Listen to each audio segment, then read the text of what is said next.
retired police officer was found shot to death in his bedroom, but it was unclear exactly what happened. Some of the evidence pointed to suicide, while other signs suggested foul play. But it took crime scene reconstruction, an automated teller machine, and some forensic textbooks in the victim's home to write the final chapter in this real-life whodunit. Traverse City, Michigan is a beautiful area for those who love sailing and fishing. And it was home to Dan and Cynthia McDonald and their 2 teenage children. 58-year-old Dan McDonald was a retired police officer who worked part-time as a maintenance worker. Cynthia was a freelance writer. Everything seemed like a normal marriage. Household and the boss. The last day in December in 1998 was a busy one for the McDonald family. 18-year-old Patrick was sleeping over at a friend's house. Dan decided to sleep late. Cynthia and her 20-year-old daughter Erin spent the day shopping in Traverse City. For several hours, they went from shop to shop, stopping at a local department store, an office supply store, and a beauty shop. On the way home, Cynthia picked up hamburgers for the whole family. But when they arrived home shortly after noon, they found Dan in bed, dead of a single gunshot wound. We just walked in. I need to see if he's breathing. Okay. He's dead. He's dead. Oh God, he's dead. Ma'am. Yes, help! Help! Father is a retired police officer and we have guns in the house. My sister had called us on the phone, and she said, I have to break some bad news to you. I just saw it on television. Your brother was murdered. Investigators found no gun near the body, but several $100s was missing from his wallet, so robbery was a possibility. I was devastated. I couldn't believe that this good man that hurt nobody was not living anymore. Police were able to confirm that Cynthia and her children were out all morning. It would take crime scene reconstruction to determine what really happened to Dan McDonald. On the afternoon of New Year's Eve, 1998, retired police officer Dan McDonald was found dead in his bedroom of a single gunshot wound to his head. Dan's wife, Cynthia, told police she suspected a robbery, but there were no signs of forced entry, and police were suspicious. When police questioned Cynthia a second time, she said she had a confession to make. I got a call that said she had changed her story. It wasn't a robbery. She came down in the morning and found that he had committed suicide. This is a tape recording of Cynthia's statement to police. Erin was almost ready to go, and I told her I'd get our coats and stuff and get the car warmed up, and I went in to tell Dan that you were leaving? we were leaving. Okay. Yeah. And at that time you found him that he had shot himself? Yes. Okay. You found his gun that he had shot? Yes, I did. Cynthia told police that Dan had undergone surgery for prostate cancer, which had left him impotent. According to Cynthia, Dan left a suicide note, but she destroyed it. The note said, I'm devastated over my prostate cancer. I want you to have the insurance money, and to the effect that if they found out that it was a suicide, there would be no insurance, and the children would not get the money. Because I didn't want the kids. Okay. You didn't want... Didn't know that he'd gone. All right. You didn't want Pat and Erin to know that their father had taken his own life. Is that correct, Cindy? Was that a yes? Yes. Okay. Dan had $300,000 worth of life insurance, But the policies were negated in the event Dan committed suicide. If there was a suicide, the insurance wouldn't pay, and the only reason we got it was for the kids' college expenses. Cynthia said she complied with Dan's wishes and altered the scene to make the death appear to be a homicide. She said she wiped her husband's prints from the gun, then continued on the shopping trip with her daughter so she wouldn't arouse suspicion. What we might perceive as normal response would be to just fall apart instantaneously. But not all of us are that way. Until we're in the situation, I think it's impossible to say how a human being would react. Cynthia said she threw her husband's revolver into a nearby field, although police search dogs and metal detectors couldn't find it. She certainly committed foul play by changing the scene. She committed foul play by disposing of the firearm. Those are pretty good indicators to open up a serious investigation. My brother did not commit suicide. He's going to buy a boat. He was going to buy a new truck. He was going to do all these things. So a man that makes this kind of plans is not one that is attempting suicide. At the autopsy, Dr. David Stark looked for the telltale signs of suicide. X-rays of Dan's head revealed the bullet was still inside his skull, so the wound in the back of his head was an entry wound. It certainly raises the possibility that it's not a self-inflicted gunshot wound, that this gunshot wound could have been inflicted by another person, in particular given the location in the back of the head. Cynthia's lawyer says that this wasn't proof of a homicide, only that Dan himself may have played a role in the deception. If anybody has the ability to understand how to, self-inflict a mortal injury on oneself, so to speak, and make it look like a homicide, this was a man who had probably as much understanding as anybody else. And it might have been in his mind that, hey, if I can make this look like a homicide, my family will get the life insurance. But investigators discovered something else. Cynthia McDonald wasn't just a freelance writer. She was an aspiring murder mystery writer. And police also learned that Cynthia had made some derogatory statements about them at a neighborhood cocktail party. And she said, you could commit a murder, and the police were not smart.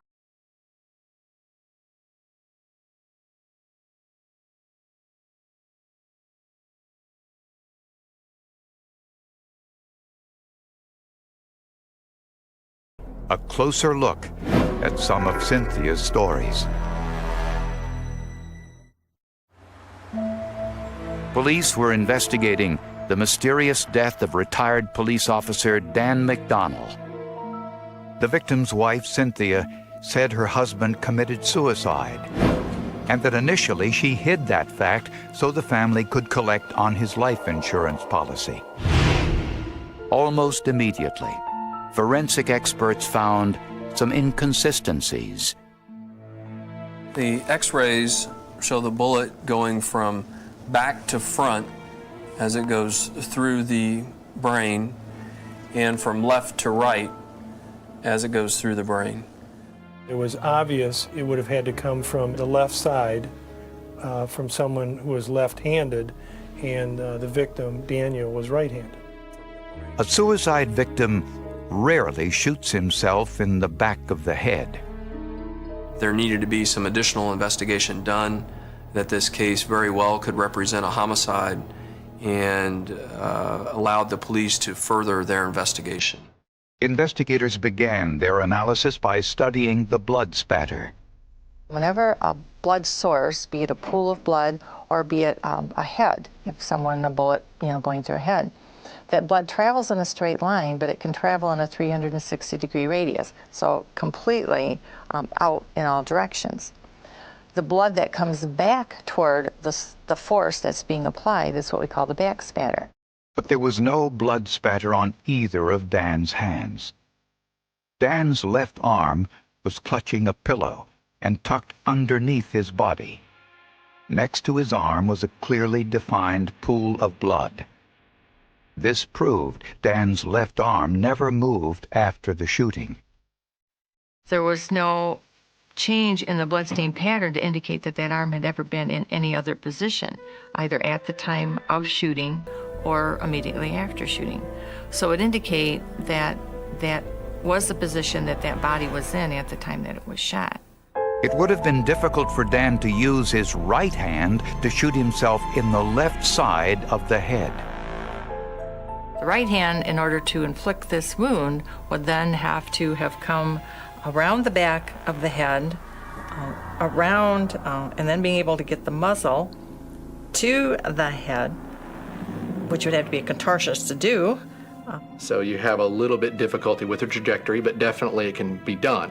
However, once it's done, your hand is going to remain up here. It's not going to be able to tuck itself back underneath the covers, remain completely bloodless, and completely free of stippling from the cylinder gap or any powder, and end up next to the body without a drop of blood on it. That's not possible. Investigators also found gunpowder and a bullet hole in the pillow next to Dan's body. This indicated that the gun was pressed against the pillow when fired. The only way that this could have happened is if this person would have had three arms. One to hold the gun, one to hold the pillow down, and the one that he's lying on his left side. Dan's death was ruled a homicide. A look into Dan and Cynthia's marriage revealed a possible motive. In the months before Dan's murder, the McDonalds were spending more money than they were bringing in. Cindy was buying all of these objects like computers, like new furniture, like numerous things that were quite expensive items. Investigators also discovered that Dan managed a trust fund for a mentally handicapped relative.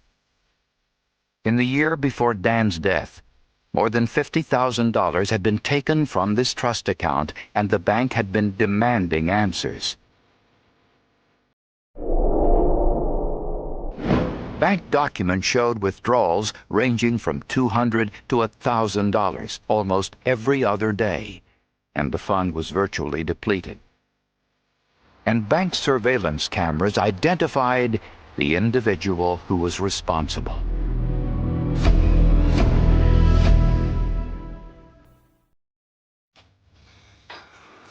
When police interviewed Dan McDonald's 20-year-old daughter, Erin, she remembered something unusual about the morning her father was killed.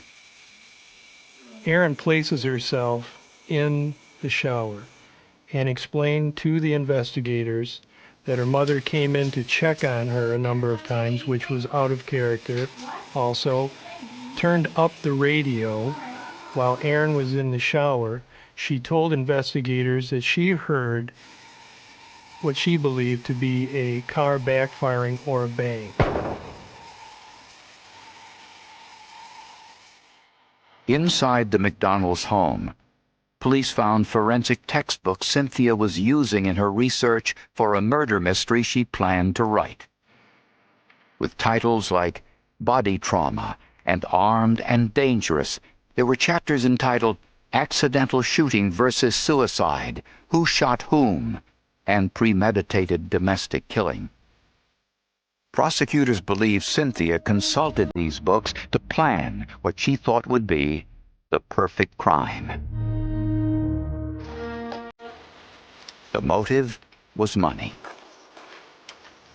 Cynthia was in financial trouble, so she withdrew $50,000 from a trust fund her husband was managing by forging his name.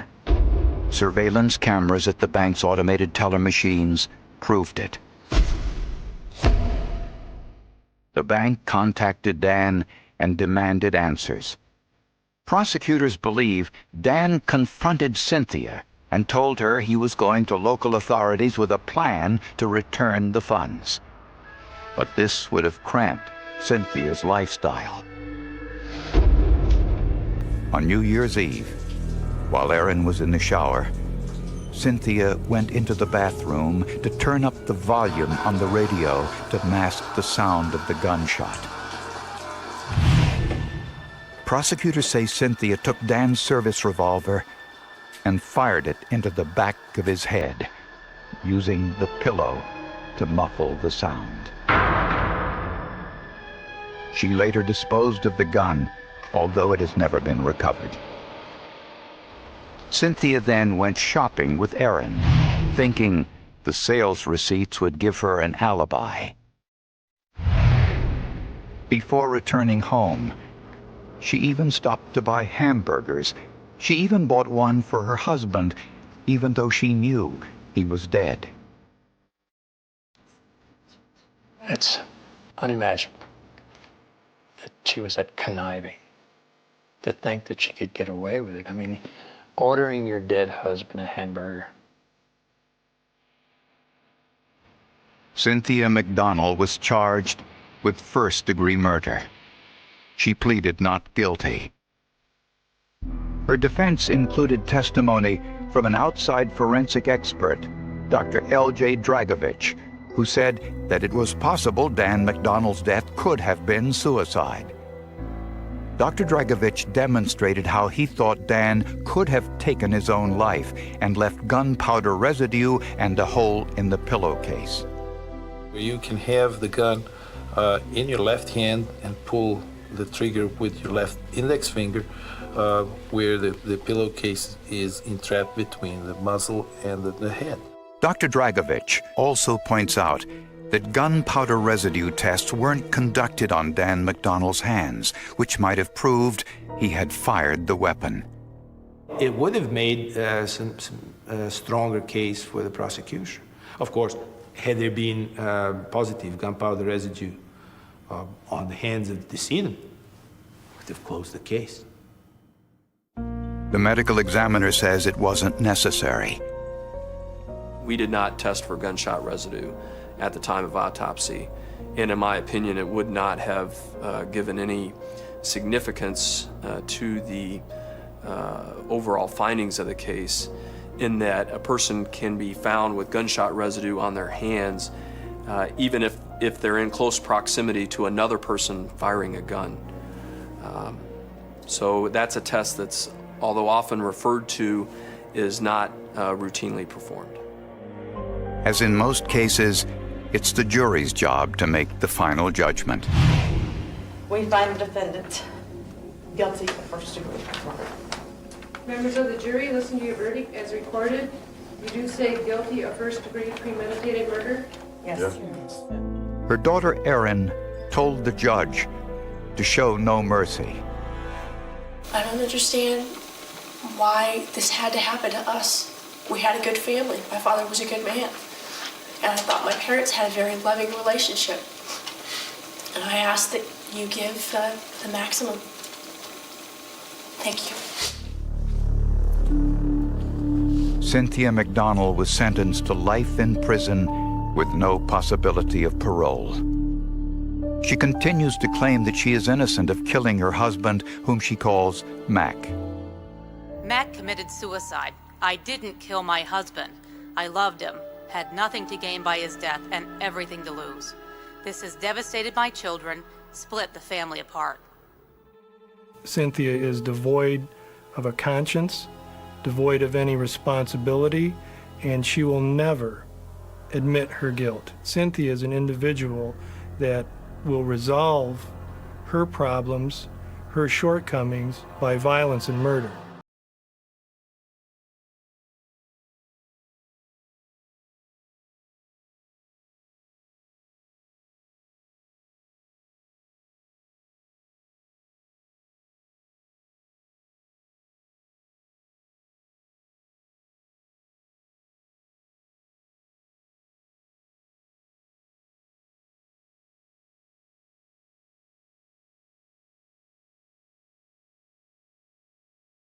Even though Cynthia studied books on forensics, she didn't realize that science would tell the real story. You know, maybe she had read just enough that she thought she could do it and get away with it, and had read not yet enough to realize that there's a whole lot more involved in real life than there is in the storybook version. And Cynthia's other mistake was in changing the plot. She originally tried to make the death look like an intruder killed her husband. But when she forgot to create the illusion of forced entry, she had no alternative but to change her story. When the officers questioned her, she blinked and went with another story that she thought they would buy. And in this case, if she wanted it to look like a homicide, it certainly did. Cynthia McDonald bragged she could write the book on the perfect murder. Well, she should have read the final chapter, where there are no perfect murders.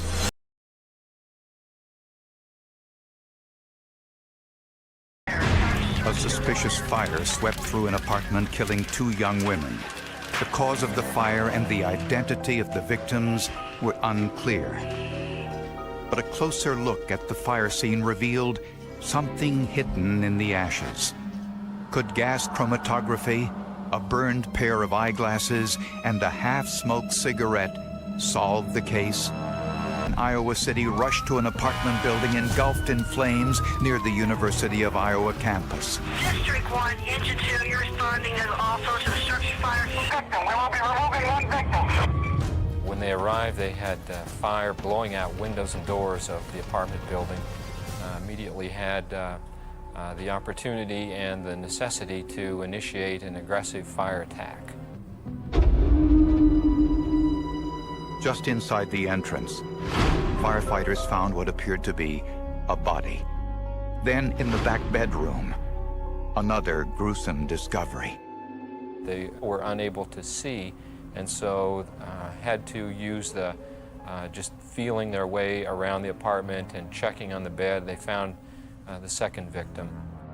A driver's license found next to one of the bodies belonged to 29-year-old Laura Watson Dalton, a paramedic who had come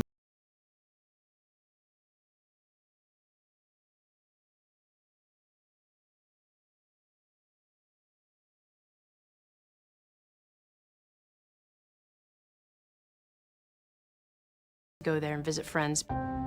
The second victim matched the description of a woman who had been reported missing. She was 27-year-old Maria Lehner, an environmental scientist who was in town on a business trip and was staying at a nearby hotel. We was hoping and praying it wasn't her, but back of our minds, we kind of knew it was. They had found her blazer in a parking ramp, and it hadn't been driven for a while. The apartment was rented to 3 college students who claimed they were out of town on the night of the fire. The men said they gave no one permission to stay there, and they also denied knowing either Laura Watson or Maria Lehner. At the morgue, the medical examiner found evidence that the women were dead before the fire started. There was no soot in the lungs of either victim. Therefore, we were able to conclude scientifically that they expired prior to the fire. Yeah, it was evident they had both been killed by blunt force trauma to the head. Inside the apartment, investigators found a barbell that contained blood and human hair, leading to speculation that this was the murder weapon. They also found a gasoline container.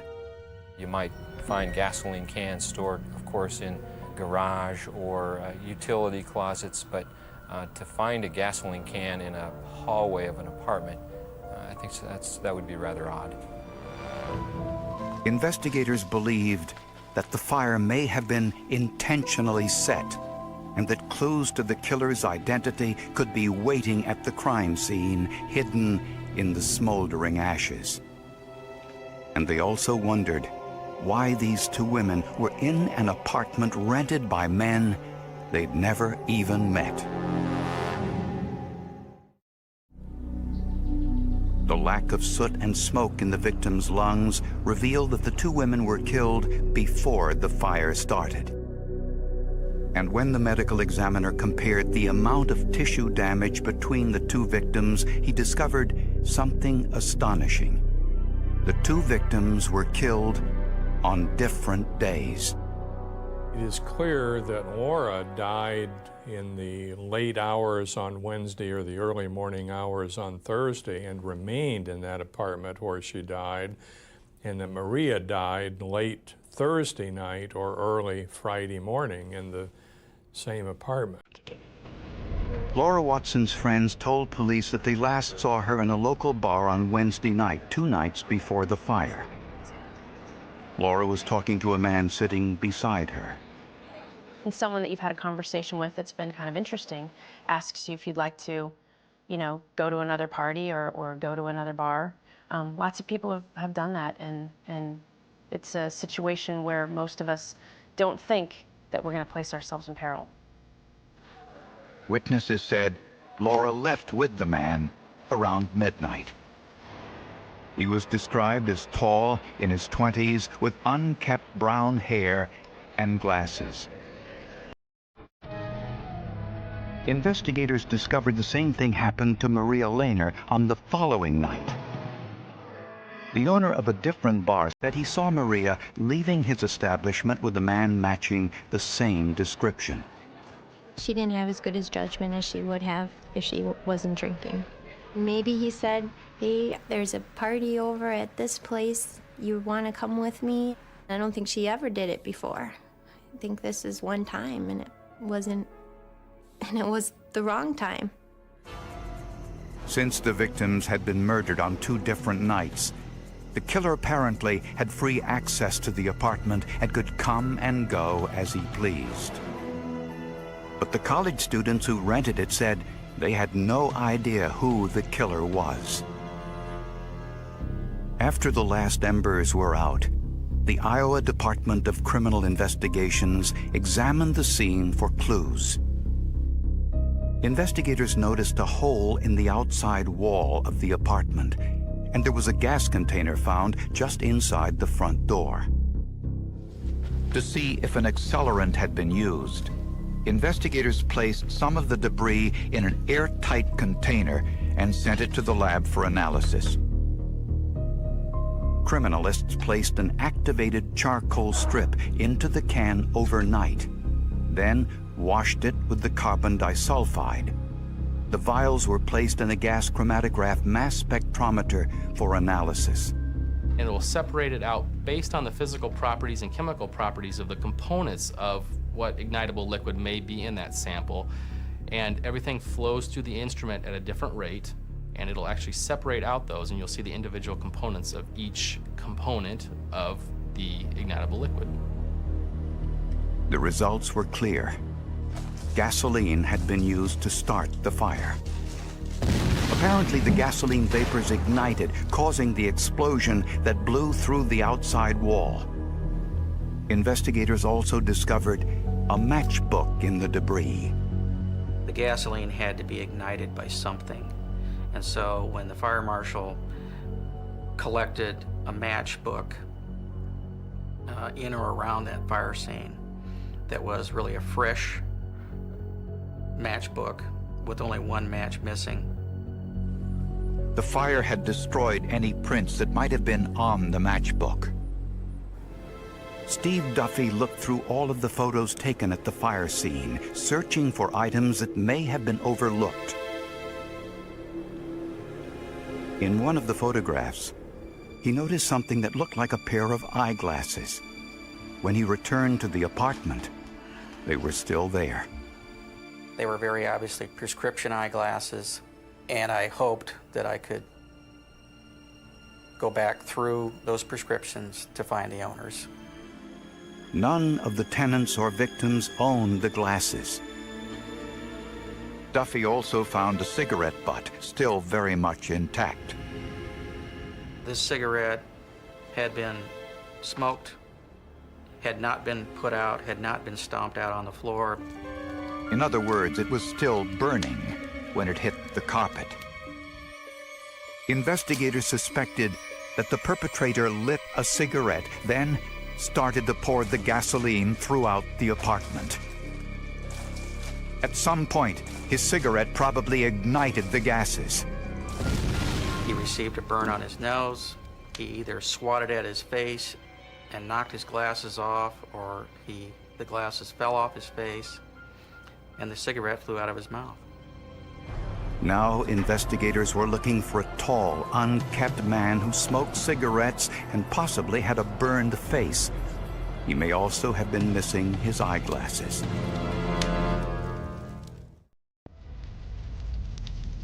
One week after a fire gutted their apartment, the 3 college students who rented it were allowed to return. There were items stolen from the apartment that included a VCR or 2 and some other electronic equipment. Investigators checked local pawn shops to see if someone had sold the stolen goods. And they got their first break. A pawn shop owner recalled buying these items from a young man just a few days earlier. In Iowa, anyone selling to a pawn shop must show some form of identification with an address. The man who sold the items was John Memmer, a 23-year-old drifter, known around town as a partier. John Memmer was very adept at inviting himself to those after-hours parties. Because of that, he was a person who could con his way into staying over at any number of apartments and sleeping under a couch or what have you. One of the apartment tenants said he knew Memmer and had let him sleep overnight a few weeks earlier. He didn't have a lot of friends. He didn't have a job. He wasn't enrolled as a student. He was sleeping where he could. He was very transient, and yes, that made it more difficult to find him. Mr. Memmer basically made his living by being a thief. Police finally caught up with Memmer, who was on probation at the time for a forgery conviction. When he was questioned, investigators noticed he had a burn injury on his nose. Memmer admitted he had been in the apartment while the tenants were away, and also confessed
Investigators then examined Laura Dalton's leather jacket found in the apartment.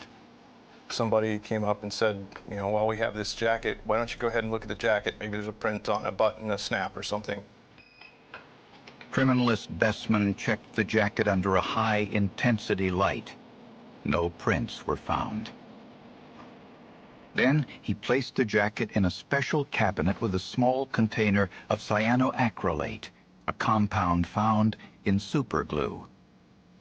The compound was heated, and the fumes circulated around the jacket for about 10 minutes. The cyanoacrylate has made kind of a little fibrous network over those fumes, and we can look at it. It makes the ridges stand out white instead of the black like you'd see on an ink fingerprint card. To his surprise, Bessman found a partial image of a foot imprint.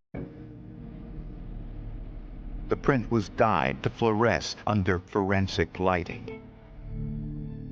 Bessman compared that print to the soles on the shoes confiscated from John Memmer when he was taken into custody. Both prints were the same size and make. There had to have been a contaminant on the shoe or something on the coat that the shoe removed when it made contact with it. So it was rather unusual to develop a footwear impression this way.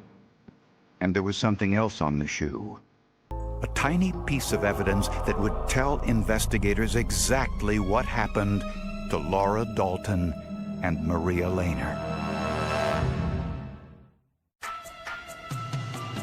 Investigators found one last piece of evidence linking John Memmer to the murders of Laura Watson Dalton and Maria Lehner.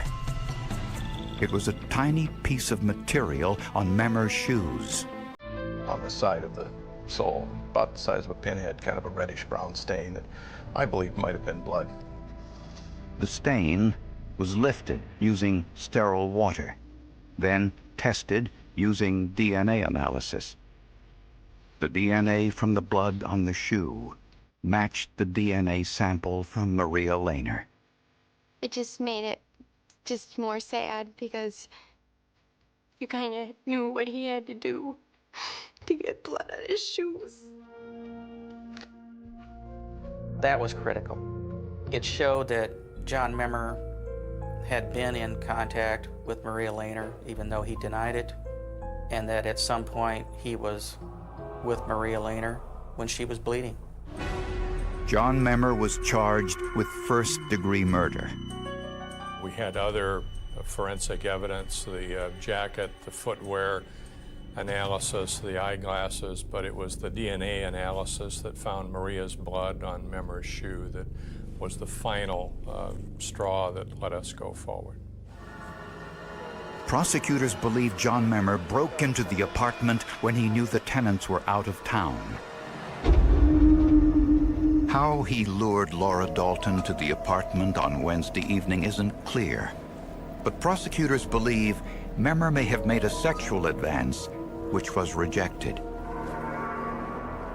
In a rage, Memmer killed Laura with a blow to the head.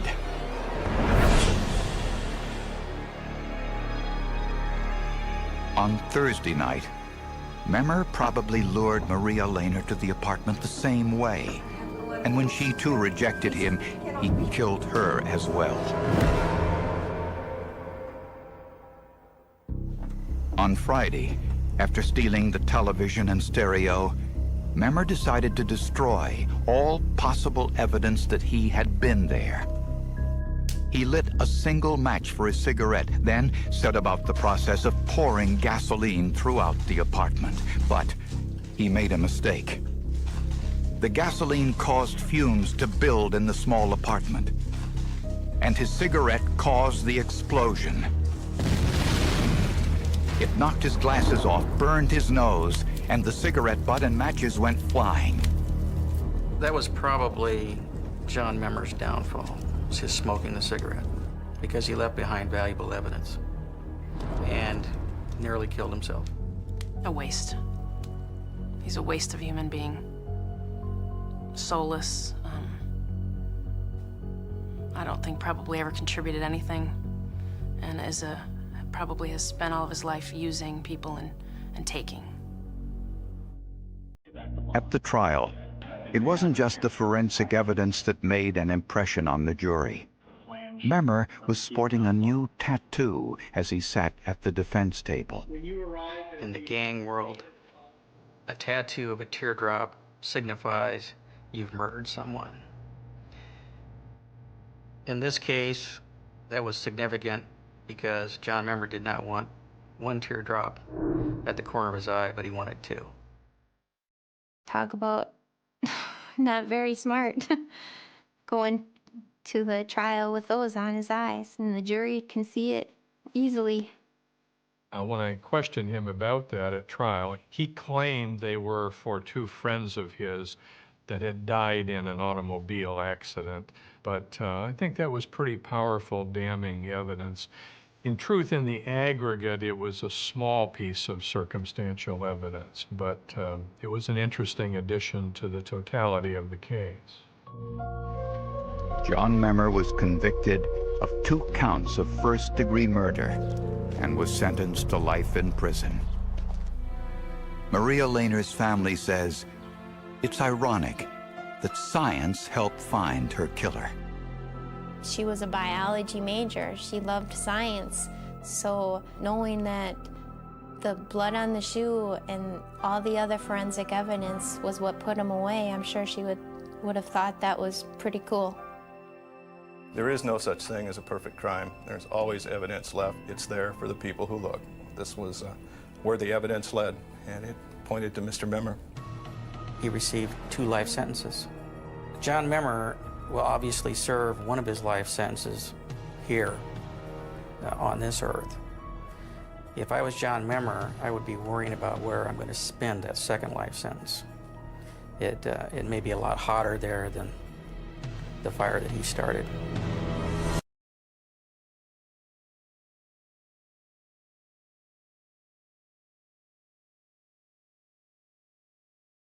Georgia, 1990. Cold case cracked. Decades-old secret finally exposed. Part 1. There are disappearances that leave behind a body. There are disappearances that leave behind a crime scene. And then there are disappearances that leave behind almost nothing at all. No abandoned vehicle. No confirmed struggle. No blood trail. No final phone call. No goodbye. Just 2 15-year-old girls walking through Augusta, Georgia on a Sunday afternoon in 1990, and then suddenly, impossibly, they were gone. Their names were Danette and Jeanette Milbrook. They were fraternal twins. They were 15 years old. They lived with their family in Augusta, and on March 18th, still 1990, they stepped into an ordinary afternoon that would become the beginning of a mystery lasting more than 3 decades. The terrifying part was not that the girls had disappeared into some distant wilderness. They vanished in a place they knew, a place where they had walked before, a place where people knew their faces, a place where a 15-year-old girl should have been able to walk home without becoming a missing person. The afternoon had begun normally. The family had gone to church. There was food. There were errands. There were conversations. There was nothing about the morning that suggested the day would end in panic. Jeanette and Jeanette were not fugitives. They had no known history of running away. They were students. They were sisters. They were twins. And that detail would become one of the most haunting elements of the entire case. Because when one person disappears, investigators ask where that person went. When 2 people disappear together, the question becomes much darker. Who took them? Did they willingly leave? Were they approached? Did someone offer them a ride? Did they enter a vehicle? Did they encounter someone they knew? Or did something happen in those few minutes between an ordinary walk and the last confirmed sighting? Those questions remain. For years, investigators and family members would stare at the same small window of time. A few hours, a few streets, a gas station, a neighborhood, a final sighting, and then silence. The twins had spent much of their lives together. Their bond was familiar to their family. 2 girls growing up side by side. 2 voices, 2 faces, 2 people who could disappear at the same moment. That fact made the case feel almost impossible. The world was accustomed to people disappearing one at a time. But to sisters? 2 teenagers. Together? And without leaving behind enough evidence to tell investigators exactly what happened? That was different. Much different. The last confirmed sighting would eventually become one of the most important pieces of the case. The Pump and Shop gas station stood near the intersection of 12th Street and Martin Luther King Jr. Boulevard in Augusta. On that afternoon, the twins were seen there. They purchased snacks and drinks. They were together. They were alive. And then they walked away. According to available case records, the gas station clerk remembered seeing them, but could not establish exactly where they went afterward or whether they entered a vehicle. That was the last known moment. No dramatic confrontation. No scream. No gunshot. No witness rushing into the street. Nothing that sounded like the beginning of a kidnapping. Just two girls leaving a store. And then, nothing. For their family, the silence became unbearable. At first, there was the expectation that the girls would return. Teenagers sometimes stay out longer than expected. Maybe they were visiting someone. Maybe they had stopped somewhere. Maybe they had lost track of time. But afternoon became evening. Evening became darkness. And the questions changed. Where are they? Who saw them? When did anyone last speak to them? Were they still together? Had they gotten into a car? Had someone followed them? Was someone waiting for them? At some point, hope begins fighting fear. A mother does not immediately accept that her children are gone forever. She searches. She calls. She asks neighbors. She asks relatives. She looks down familiar streets. She waits for footsteps. She waits for a knock. She waits for the door to open. But the door does not open. The girls do not come home. And the mystery begins. The most chilling cases often begin this way. Not with an explosion. Not with a body discovered in the woods. But with an empty space where someone should be. An empty bedroom. An untouched possession. A family member who does not answer. A clock moving forward while the truth moves farther away. For Danette and Jeanette, that empty space would remain for decades. The original investigation did not produce the answers the family needed. The case eventually became cold. And over time, the mystery became tangled with another tragedy. The disappearance itself was devastating. But the loss of investigative momentum made the wound deeper. Years passed. The girls did not return. Their birthdays came and went. The world changed around the family. Technology changed. Augusta changed. People grew older. People moved away. People died. Memories faded. And somewhere inside that passage of time was the answer to one question that had never gone away. What happened to Danette and Jeanette Millbrook?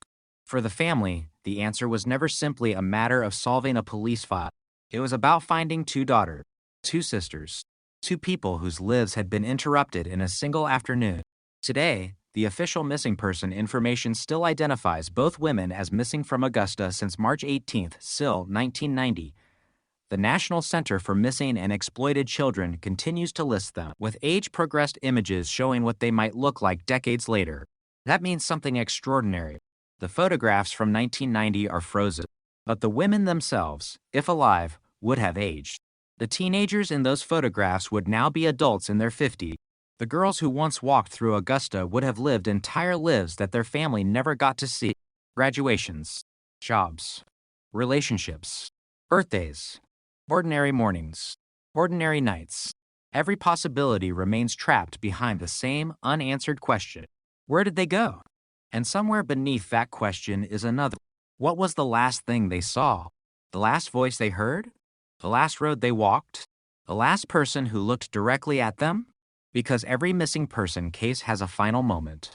A final ordinary moment before the extraordinary begins. For Danette and Jeanette, investigators believe that moment occurred somewhere near the gas station. Two sisters, 15 years old, walking together, and then the trail disappeared. The city continues. Cars pass. Businesses open. People move through intersections without knowing what happened there. But for one family, that afternoon never truly ended. It remains suspended in time. March 18th, SIL 1990. Two sisters. One final sighting. And a mystery that refused to die. Part 2. The first mistake in a missing person investigation can be almost invisible. It may look harmless. A note not written. A witness not interviewed. A street not searched. A detail dismissed. A photograph filed away. One small decision. Then another. Then another. Years later, investigators may discover that the case did not collapse because there was no evidence. It collapsed because evidence was never properly collected. The disappearance of Danette and Jeanette Millbrook would become associated with exactly that kind of frustration. The girls were 15. They were young. They were sisters. And because they were teenagers, assumptions could become dangerous. A teenager who does not come home can be viewed differently from an adult who disappeared. That distinction mattered. And in the Millbrook case, the early uncertainty surrounding what had happened would become part of the tragedy. The family did not have the luxury of waiting. Every minute mattered. Every hour mattered. Every unfamiliar vehicle mattered. Every person who had seen the girls mattered. The last confirmed location mattered. The direction they walked mattered. The people who knew them mattered. The people who did not know them mattered. Everything mattered. But the investigation did not immediately produce a clear path. And once the first critical hours were gone, they could never be recovered. That is one of the cruelest realities of a cold case. Time does not simply pass. Time destroys evidence. A witness remembers less. A building is demolished. A road changes. A business closes. A vehicle disappears. A suspect moves. A neighborhood changes. And memories become stories. Stories become rumors. Rumors become accepted as fact. Then investigators years later must separate what actually happened from what people only think happened. The Millbrook case became particularly difficult because accounts of that afternoon did not always agree. Some descriptions of the girls' movements have changed over the years, but the most important point remains consistent. Danette and Jeanette were together. They were seen in Augusta, and they never returned home. The gas station became the final confirmed location. That place would become almost symbolic. A normal commercial corner. A place where people stopped for food and drinks. A place where strangers came and went. A place that should have been forgettable. Instead, it became the final known chapter in the lives of two girls. Imagine the scene. A Sunday afternoon. Traffic moving along the road. The sound of engines. People entering and leaving the store. A teenager opening a drink. Another carrying a snack. Two sisters standing beside each other. Nothing looks dangerous. Nothing announces itself as the last moment. That is what makes the memory so disturbing. The final moments of a life rarely look important while they are happening. There is no warning bell. No screen flashing. No voice saying, "Remember this." People simply continue. Then one day, investigators reconstruct the past and realize that the ordinary moment was the final one. For the Millbrook family, the ordinary afternoon became a dividing line. Before it, Danette and Jeanette were present. After it, they were missing. The family could only move forward physically. Emotionally, part of them remained behind. In 1990, in Augusta, near a gas station, waiting. The sisters were ninth graders at Lucy C. Laney High School. They had friends. They had routines. They had interests. They had a family that knew them. And available case information indicates that neither had a known history of repeatedly running away from home. That matters because every missing person investigation begins with a question of behavior. Did the person have a reason to leave? Did they plan it? Did they tell anyone? Did they take money? Did they take clothing? Did they leave behind something they would normally take? Did they have a destination? Did they have a secret life? The more investigators understand a person's normal behavior, the easier it becomes to identify what was abnormal. But with Danette and Jeanette, the mystery was complicated by the fact that two people vanished together. If one sister had planned to leave, why would the other go? If one sister was in danger, why was the other with her? If they were both planning to run away, where was the destination? And if they were taken against their will, how did two 15-year-old girls disappear without leaving behind a definitive trail? The questions multiply. The answers do not. And then came the passage of time. A missing person case can survive only if someone keeps asking questions. Families do. Investigators sometimes change. Departments reorganize. Personnel retire. Files move. Computers replace paper. Databases are created.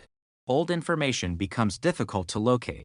In the Millbrook case, later accounts have described serious problems with the preservation of the original investigative records, adding another layer of difficulty to an already complicated disappearance.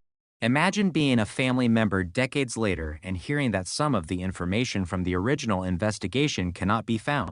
Imagine knowing that somewhere in those missing records might have been a name, a statement, a vehicle description, a location. A clue. Something that could have changed everything. That is the nightmare inside many cold cases. The killer may not have erased every clue. Time may have erased it for him. Years later, when investigators returned to the case, the goal was no longer simply to find two missing teenagers. The goal was to reconstruct an investigation that had been weakened by time. The detectives had to go backward. They had to ask old questions again. They had to locate people who had been young in 1990 and were now older. They had to reconsider assumptions. They had to look at the girls not as teenagers who might have simply walked away, but as missing people whose disappearance demanded an explanation. The case was reopened in 2013 after more than 2 decades. That moment did not magically produce an answer, but it changed something important. The case was alive again. A cold case is not necessarily a dead case. It is a case waiting for something. A new witness, a new technology, a recovered document, a forgotten memory, a confession, a DNA match, a photograph, a vehicle, a location. Sometimes, the smallest piece of information can survive for decades. And when it finally appears, investigators can suddenly see the old case differently. For the Millbrook family, reopening the investigation meant that the disappearance was no longer simply an old tragedy. It was an active question. Where are they? What happened? Who knows? And why did nobody find them? Those questions would follow the family into the modern era. And the closer investigators looked at the past, the more disturbing the silence became. Because silence does not prove innocence. Silence does not prove guilt. Silence only means that the answer has not surfaced yet. Part 3. There is something uniquely disturbing about twin disappearances. Two people who entered the world together. Two people who grew up together. Two people who knew each other's voices without needing to see the other. Two people who disappeared on the same day. The photographs of Danette and Jeanette capture something that the calendar cannot explain. They look young because they were young. They look like teenagers because they were teenagers. But the photographs have become historical evidence. The hairstyles, the clothing, the expressions, the faces. Everything is frozen in 1990. Jeanette was described as approximately 5 feet 4 inches tall and around 125 pounds when she disappeared. Her clothing included a blue pullover, white turtleneck, beige skirt, white stockings, and white sneakers. Jeanette was approximately 5 feet 6 inches tall and around 130 pounds, wearing a white shirt featuring Mickey Mouse, white jeans, and black shoes. Those details might sound ordinary. They are not. In a missing person case, ordinary details become extraordinary. A shirt becomes evidence. A pair of shoes becomes identification. A hairstyle becomes a clue. A scar becomes something investigators can use decades later. The National Center for Missing and Exploited Children still displays age-progressed images of the sisters, reminding the public that the teenagers in the original photographs would not still look 15 today. That is the cruel mathematics of disappearance. The family grows older. The missing person does too. But the photograph does not. For years, the family had to live with that contradiction. They were remembering girls who should have become women. The rest of the world saw photographs. The family remembered voices. That distinction matters. A photograph can tell you what someone looked like. It cannot tell you what they sounded like when they laughed. It cannot tell you how they walked through the kitchen. It cannot tell you what they argued about. It cannot tell you what they wanted to become. It cannot tell you what they were planning for the following week. And that is why a missing person case is not just an investigation. It is an interrupted life. The family does not receive an ending. There is no funeral. There is no final confirmation. There is no grave to visit. There is simply uncertainty. For Danette and Jeanette, that uncertainty stretched across decades. The original search became history. The girls' classmates grew older.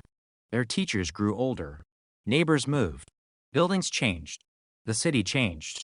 New generations grew up without knowing that two 15-year-old girls had once walked those same streets and disappeared. But their family knew. Their family remembered. And their family kept asking. One of the most painful elements of the case is that the disappearance occurred in a familiar environment. The girls were not tourists. They were not strangers passing through. Augusta was home. They knew the streets. They knew nearby houses. They knew people in the community. That means investigators could not simply ask where an outsider might have taken them. They had to consider the people and places already surrounding their lives. That does not mean a particular person was responsible. No such conclusion has been established publicly. It means only that the investigation had to consider every possibility. A person known to the girls, a stranger, an opportunistic predator, someone offering transportation, someone who saw two teenagers walking and saw an opportunity, or an event that investigators still have not imagined. Cold cases survive because multiple explanations remain possible. One theory replaces another. A rumor becomes a lead. A lead becomes a dead end. A witness remembers something. Then another witness contradicts it. The case becomes a maze. And every path eventually leads back to the same question. Where were the twins after the last confirmed sighting? That is the central void. If investigators could establish the next 5 minutes, perhaps the next hour would become clearer. If they could establish the next hour, perhaps they could identify a location. If they could identify the location, perhaps they could identify a person. If they could identify the person, perhaps they could finally explain what happened. But those minutes remain hidden. The gas station is the last confirmed point. After that, the story becomes uncertain. And uncertainty is where conspiracy theories grow. People fill gaps. They imagine vehicles. They imagine secret relationships. They imagine abductions. They imagine bodies hidden beneath roads. They imagine witnesses who knew more than they admitted. Some theories are possible. Some are impossible. Some are based on evidence. Others are based on nothing more than the human need to make a mystery feel complete. The danger is that a dramatic theory can become more memorable than the fact. But the facts are already dramatic enough. 2 girls disappeared. They were together. They were 15. They were last seen in Augusta. They have never been located. Their family never received the answer it deserved. And the case remains unresolved. There is no need to invent a hidden killer to make that frightening. The unanswered question is frightening by itself, because someone knows something. That is not necessarily a theory. It is the fundamental reality of almost every disappearance. Someone may have seen something. Someone may have heard something. Someone may have noticed a vehicle. Someone may have remembered a conversation. Someone may have been told a secret. Someone may have carried that secret for years. And secrets do not always remain secret because people are protecting criminals. Sometimes people stay silent because they are afraid. Sometimes they stay silent because they are ashamed. Sometimes they convince themselves that what they know is unimportant. Sometimes they believe the police already know. Sometimes they simply forget. But decades later, one memory can become priceless. A sentence spoken in 1990 could become the missing piece in 2026. A name written in an old notebook could become a lead. A photograph discovered in a box could reveal a face in the background. A family story could suddenly connect to another disappearance. That is why cold cases never completely disappear. They wait. They wait for technology. They wait for courage. They wait for memory. And they wait for someone to finally decide that the silence has lasted long enough. Part 4. When a case goes cold, the world does not stop. That is the cruelest part. People still go to work. Children still attend school. Stores still open. Cars still pass through intersections. Seasons change. Christmas arrives. New Year's Day arrives. Another birthday arrives. Another year. Then another. For the Millbrook family, each year carried the same unanswered question. Where are Danette and Jeanette? There was no confirmed answer. No definitive crime scene. No remains. No public resolution. Only the absence. And absence has a strange power. It can occupy an entire room without taking up any physical space. A missing person's bedroom can become a place where time stops. Their belongings remain. Their photographs remain. Their memories remain. But the person does not. For a family, that can become a permanent psychological crime scene. Every holiday becomes a reminder. Every birthday becomes a question. Every unfamiliar face can trigger a thought. Could that be her? Could that be them? What if they are alive? What if someone has been living under another name? What if they were taken somewhere far away? What if the truth is closer than anyone realizes? Hope can become both medicine and torture, because hope keeps a family searching, but hope also keeps the wound open. The Millbrook family continued to live with that uncertainty. The sisters were not forgotten. Their names continued to circulate. Their photographs continued to exist. And eventually, technology began changing the way old missing person cases could be investigated. In 1990, there were no smartphones, no social media, no digital surveillance network, no modern facial recognition systems, no instant database searches from a patrol car. Investigators were operating in a world of paper records, landline calls, physical photographs, and human memory. Today, an investigator can search digital databases in seconds. A missing person's image can reach millions of people. An unidentified person can be compared with records from across the country. DNA technology can connect relatives. Age progression can show the public what a missing teenager might look like decades later. The passage of time has become an obstacle.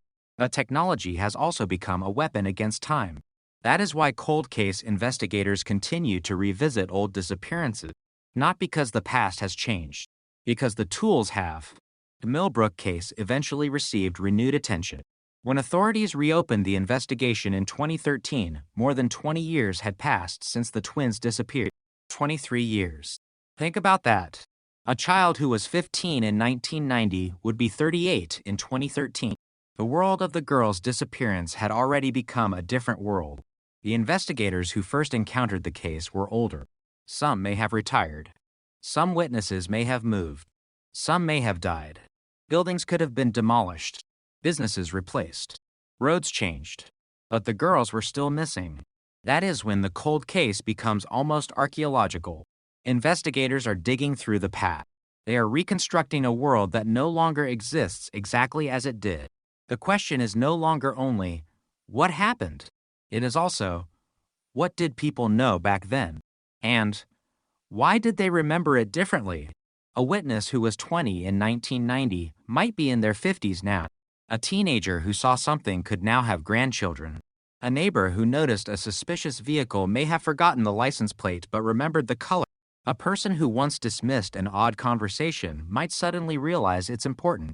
Memory is unreliable, but memory can also survive in unexpected ways. A phrase, a smell, a sound, a location, a face. Something that seemed meaningless decades earlier can become meaningful when placed beside new evidence. The challenge is separating memory from imagination. Cold case detectives cannot simply accept every new story. They must test it. They must compare it. They must determine whether it fits the known timeline, whether it contradicts another witness, whether there is independent evidence, whether the person had a reason to remember, whether the story changed over time. That process is slow. But a slow investigation is still an investigation. And for a family that has waited decades, even the possibility of movement can be powerful. The most important thing about reopening the Millbrook case was not that investigators suddenly knew the answer. They did not.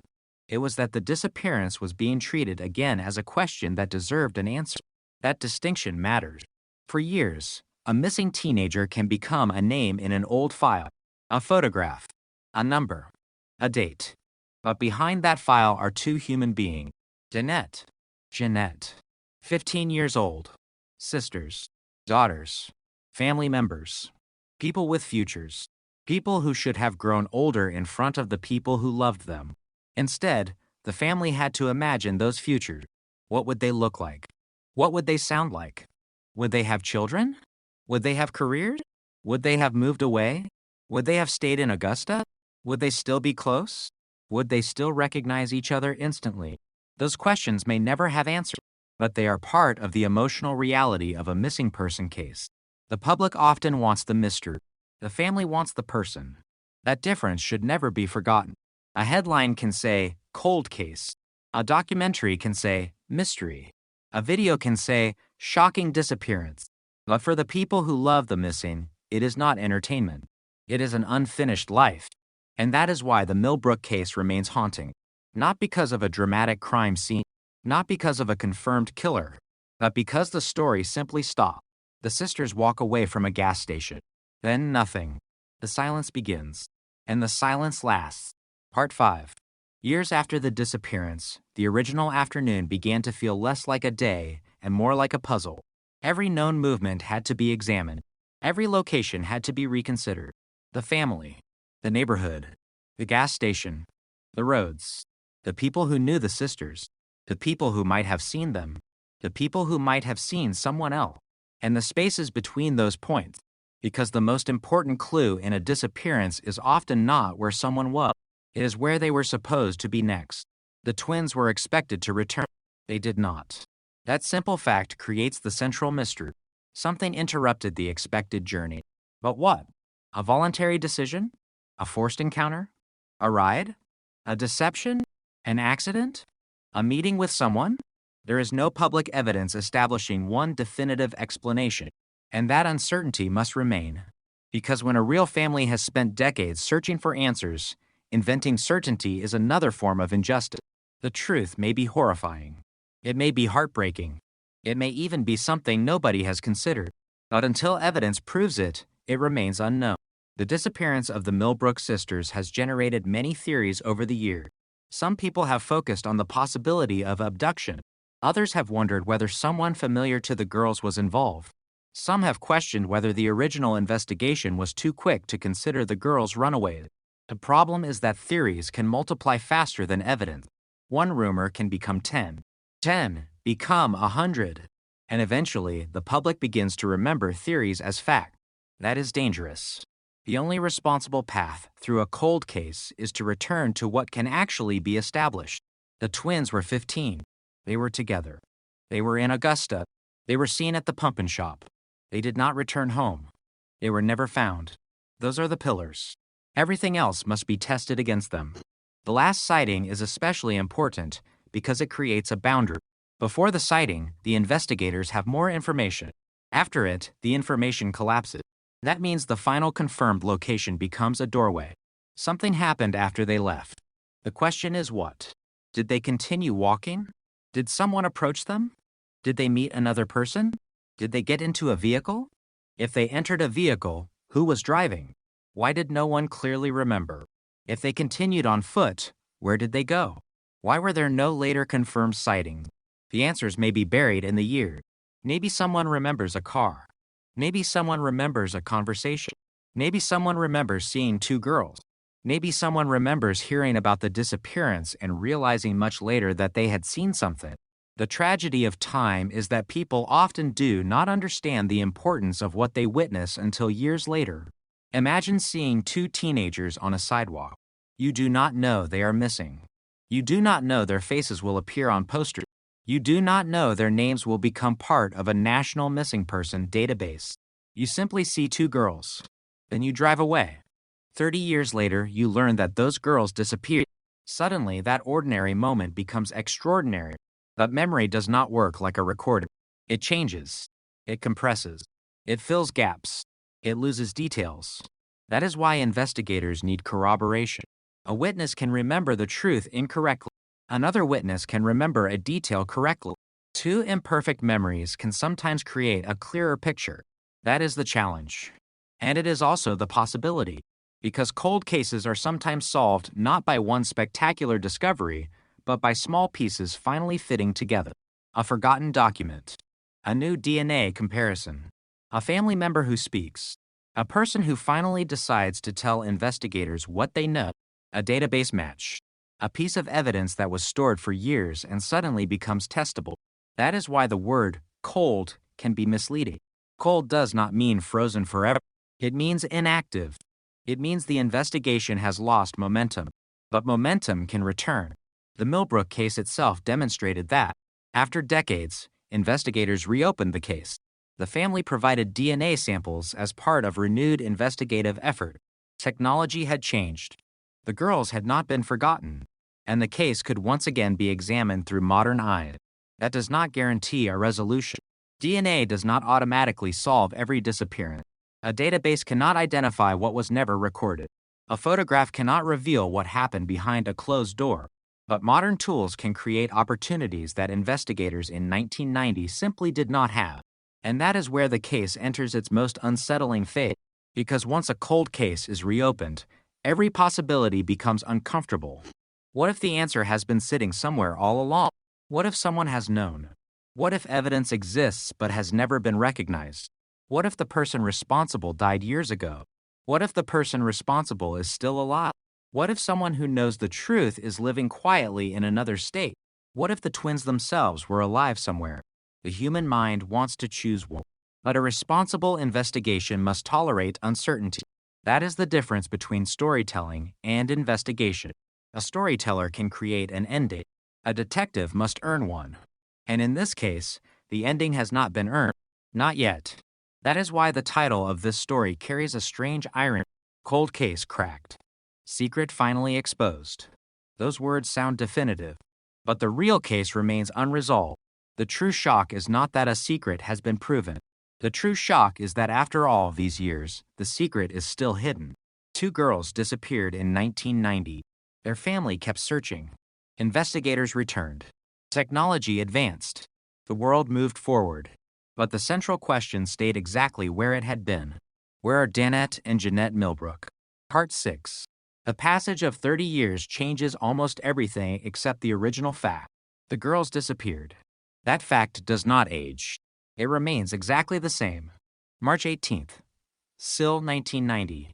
But everyone around it ages. The family grows older. Friends grow older.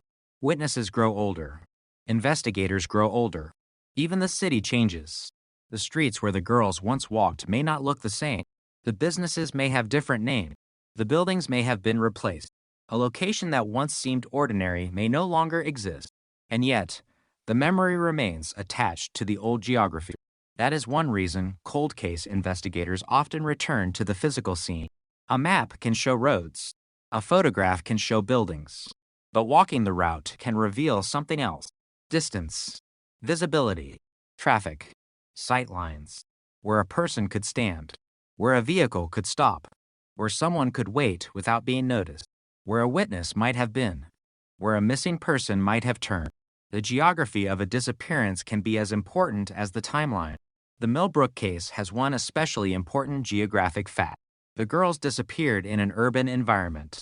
They were not lost in a forest. They were not crossing a remote mountain. They were in a community. That means the possibility of witnesses should have been significant. But witnesses are not always useful unless investigators know what to ask. A person may not remember 2 teenagers. They may remember a vehicle. They may remember a person standing beside a road. They may remember something unusual. They may remember nothing. That is the problem. The moment itself did not announce its importance. No one knew that the girls would never be seen again. No one could know. The person who may have encountered them might have forgotten the encounter entirely, unless something later triggered the memory. A newspaper story, a missing person poster, a television report, a conversation, a photograph, and then suddenly, a memory return. Maybe incomplete, maybe uncertain, but potentially important. Cold case investigations often live inside that space between memory and evidence. The Millbrook family has spent decades in that same space. Hope is not evidence, but hope is not irrational either. Until there is proof that someone is dead, the possibility of life cannot simply be erased. That is why missing person cases are different from homicide cases with confirmed victim. There is no final event. There is no certainty. The family cannot grieve in the conventional way because there is no confirmed ending. Every possibility remains open, and that can be devastating. If a person dies, there is grief. If a person disappears, there is grief plus uncertainty. A family member can mourn and still hope. They can fear the worst and still wait for a phone call. They can accept that decades have passed and still believe the next knock on the door might change everything. For Danette and Jeanette's relatives, the years became a strange mixture of memory and unanswered questions. The twins would now be adults in their 50s. The missing person posters show age-progressed versions because investigators understand that the girls would not still look like the teenagers photographed in 1990. Imagine that transformation. The faces change. The eyes may remain recognizable. The shape of a smile. The structure of a face. A familiar expression. These are the things families search for. Not just a photograph. A person. A possibility. Someone who might walk through a store today and look vaguely familiar. Someone who might see an old photograph online and realize it is them. Someone who might recognize a name from childhood. This is the strange hope of modern missing person investigation. The internet can bring old faces back into public view. A case can disappear from the headlines for years and then suddenly return. A single post can reach millions. A missing person's image can be shared across states and countries. Someone who never saw the original poster can see it decades later. And perhaps that person knows something. That possibility is why old cases continue to matter. The past can become visible again. But there is another side. Every new generation needs to learn the case. Otherwise, the memory disappears with the people who remember it firsthand. That is why the Millbrook story continues to be discussed. Because the sisters should not become merely names in a database. They should remain people. Danette. Jeanette. 2 15-year-old girls. 2 daughters. 2 sisters. 2 lives interrupted. Their case is a reminder that a missing person investigation is never only about where someone went. It is also about who they were before they disappeared. The danger of a cold case is that the missing person becomes reduced to the mystery. But the mystery is not the person. The person existed before the mystery. They had dreams. They had routines. They had arguments. They had jokes. They had fears. They had ordinary teenage problems. They were thinking about the next day. And then the next day never arrived for their family in the way it should have. That is the emotional center of this case. Not the theories. Not the rumors. Not the sensational headlines. The interrupted future. A future that nobody can reconstruct. The family can imagine it. The public can imagine it. But nobody knows. And perhaps that is why the disappearance remains so haunting after all these years. There is no definitive final chapter, only an open door. And behind that door is the possibility that someone, somewhere, knows what happened. Maybe they have always known. Maybe they only recently remembered. Maybe they are afraid. Maybe they are ashamed. Maybe they convince themselves that the truth no longer matters. But it matters. Because 2 families are still missing their daughter. And because 2 names still belong on the list of people who never came home. Part 7. The phrase, cold case, sounds almost clinical. 2 words. A file. A number. A photograph. But behind every cold case is a family that once heard a knock on the door and expected someone to walk through it. For the Millbrook family, that expectation became a lifetime. Imagine being told that time is passing. Imagine being told to move on. Imagine hearing that the girls may have run away. Imagine being told to wait. Then imagine years passing without a single definitive answer. That is what makes missing person cases so emotionally brutal. There is no clean ending. There is only uncertainty. And uncertainty can become its own kind of prison. The Millbrook case also raises difficult questions about how missing teenagers were viewed in 1990. At that time, assumptions about runaways could influence the direction of an investigation. A teenager who disappeared might be considered rebellious. A teenager who did not return might be presumed to have left voluntarily. But an assumption is not an explanation. And when 2 sisters disappear together, the burden of proof should be even greater. What made them leave? Where would they go? Why would both disappear simultaneously? What destination would they have? Who would help them? How would they survive? These are not accusations. They are investigative questions. Questions that should be answered by evidence. The difficulty is that the evidence from the early years was reportedly compromised by problems with the original records. Later accounts have described the loss of important case files, making reconstruction even more difficult. That detail is devastating, because paper can be lost, but information cannot be recreated easily. If an investigator wrote down a witness's exact words and that document disappears, the witness may never remember the statement the same way again. If a vehicle was recorded in a report and the report is gone, the detail may disappear permanently. If an interview contained a small inconsistency, that inconsistency may never be examined. This is why evidence preservation matters. A cold case can survive a lack of evidence. It struggles to survive the destruction of evidence.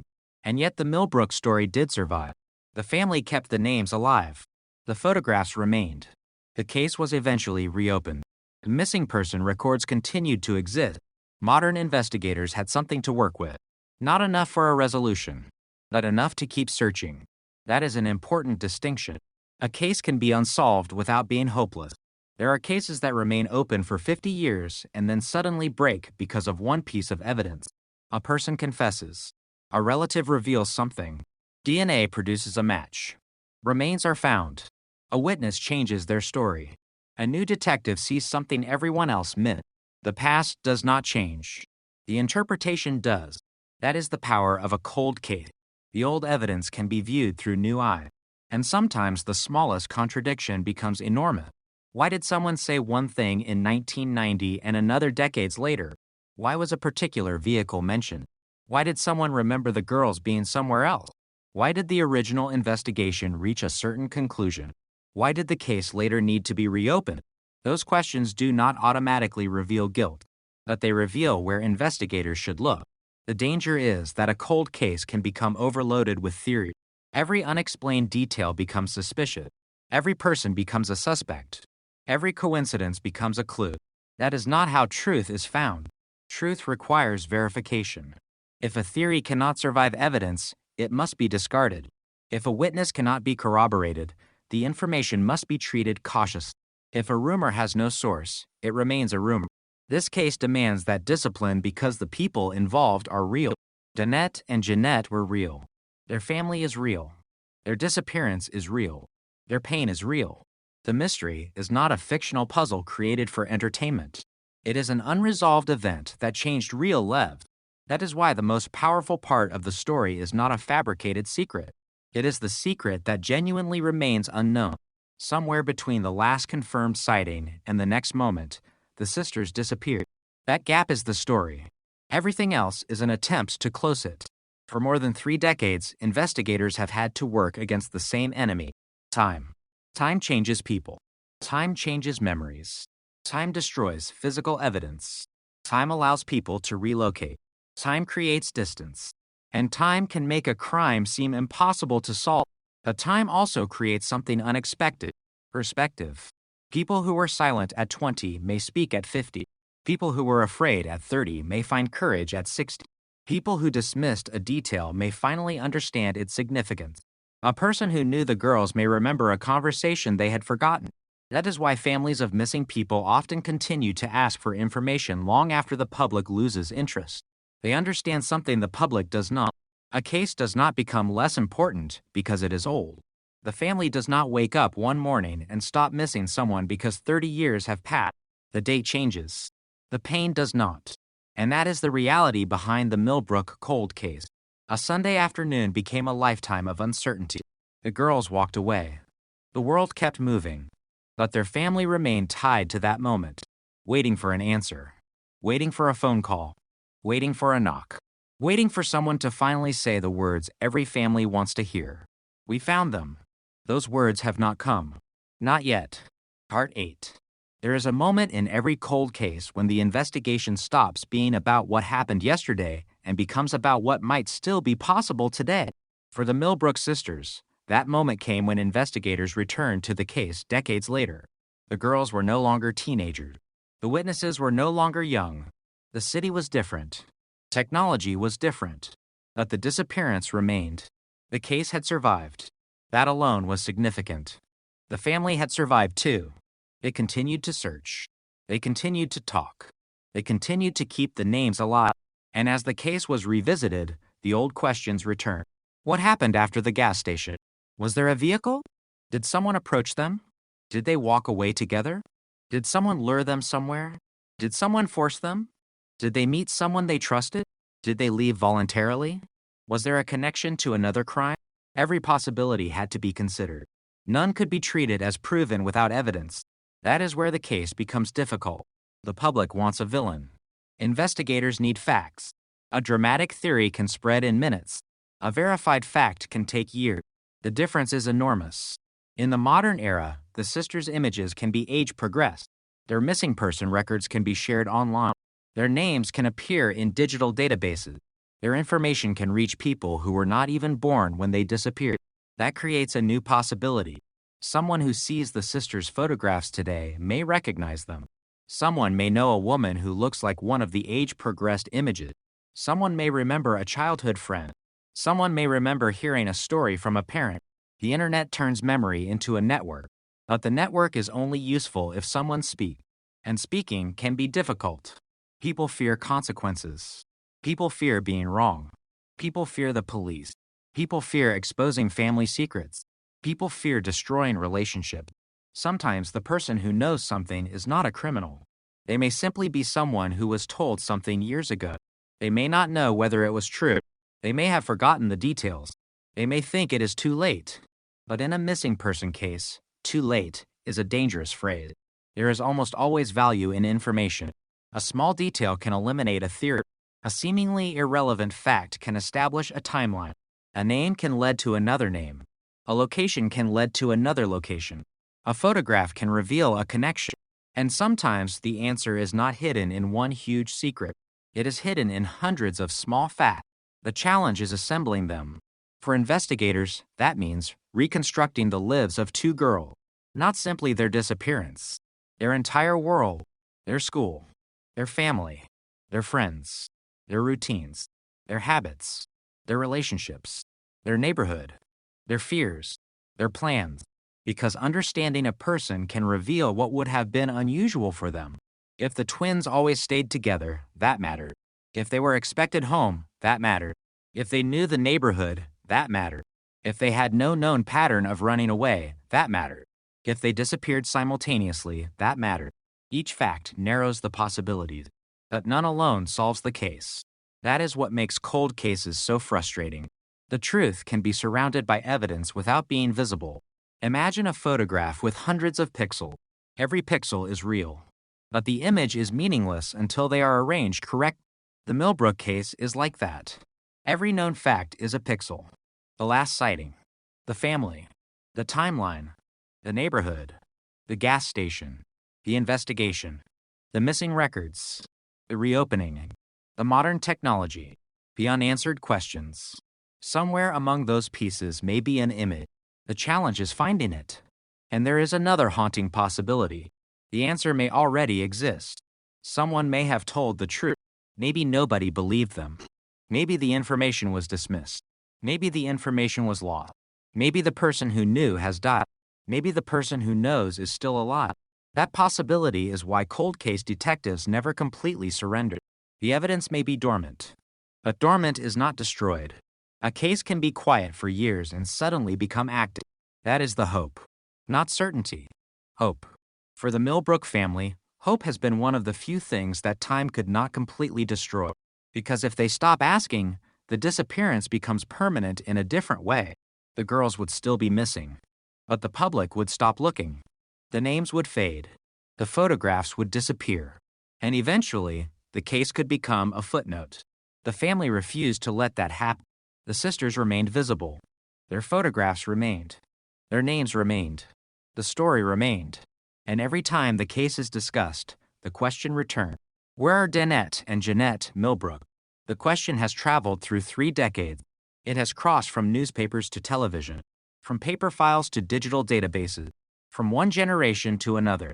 And still, there is no final answer. That is what makes the phrase, cold case, so unsettling. A case can be cold, but a family never stops being family. Part 9. The longer a disappearance remains unsolved, the more dangerous certainty becomes. People begin to fill the silence. They create explanations. They choose suspects. They construct timelines. They connect unrelated events. And eventually, a theory can become more famous than the evidence.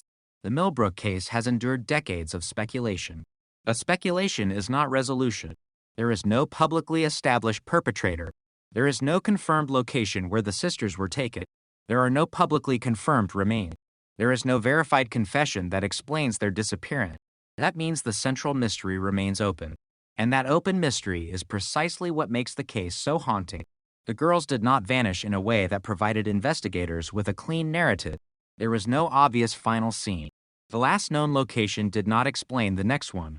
There was no definitive bridge between the known and the unknown, just a gap. And gaps are where cold cases lie. The human mind hates gaps. We want beginnings, middles, and endings. We want cause and effect. We want to know why. But real life does not always provide those things. Sometimes people disappear. Sometimes evidence is lost. Sometimes witnesses forget. Sometimes investigations fail. Sometimes families spend decades waiting. And sometimes there is no satisfying ending. That is why responsible storytelling about real cases must resist the temptation to manufacture one. The title may promise a secret. The audience may expect a killer. But the real story is more complicated. The secret has not been definitively exposed. The cold case has not been conclusively cracked. The mystery remains. And that truth is more important than a dramatic ending. Because the moment a fictional answer is presented as fact, the real family disappears beneath the story. Danette and Jeanette become characters. They are not characters. They were real girls. They were 15. They had a mother. They had siblings. They had friends. They had a home. They had futures. The case is not about creating the perfect ending. It is about refusing to accept an incomplete one. That distinction changes everything. Imagine their mother waiting for years. At first, she might expect the phone to ring. Then months pass. Then years. Then decades. Eventually, the world around her has changed completely. But the missing daughters remain missing. A mother can become elderly while still remembering her children as teenagers. That is one of the strangest realities of disappearance. The missing person stops aging in the family memory. The family grows older. The missing person remains 15. That is why age progression exists. It tries to bridge the impossible gap between memory and reality. The girl in the photograph is 15. The woman she might be today is in her 50s. The difference is enormous, but the connection remains. A family member may look at an age-progressed image and still see the child, still see the sister, still see the daughter, still wonder, could she be alive? Could she be somewhere? Could she have children? Could she have forgotten? Could someone have prevented her from coming home? The questions are endless, and there is no emotional shortcut through them. Only evidence can answer. That is why every new tip matters, even if most tips are wrong, even if most leads collapse, even if investigators spend hours following information that goes nowhere. One lead might be different. One witness might know. One piece of evidence might survive. The purpose of reopening a cold case is not to guarantee success. It is to create another opportunity for the truth. The Millbrook case received that opportunity when it was reopened. The investigation returned. The names returned. The photographs returned. And the question returned. Where are they? Decades can make people believe that a case is impossible to solve. But decades also create distance from the original crime. People who were involved may have changed. Relationships may have ended. Old loyalties may have disappeared. Someone may finally be willing to talk. Someone may have developed a conscience. Someone may have discovered a document. Someone may have learned something from a dying relative. Someone may have recognized the significance of an old memory. This is why cold case investigators continue to ask the public for information. Not because they know the answer, because they do not. They need someone else to know. The mystery is not contained inside a police station. It may exist inside a memory, inside a photograph, inside a family story, inside a forgotten box, inside a conversation that nobody considered important in 1990. The truth may have been moving silently through the years, and perhaps the person carrying it does not even realize its value. That is the haunting possibility. Somewhere in the enormous distance between 1990 and today, the answer may have existed. It may still exist. And if it does, it may only require one person to speak. One person, one sentence, one memory, one name, one location, one piece of truth. Until then, the Millbrook case remains what it has always been. Two sisters missing, one family waiting, and a question that refuses to disappear. Part 10. The most disturbing thing about a cold case is not the darkness. It is the silence. Darkness suggests something happened. Silence suggests nobody is telling us what happened.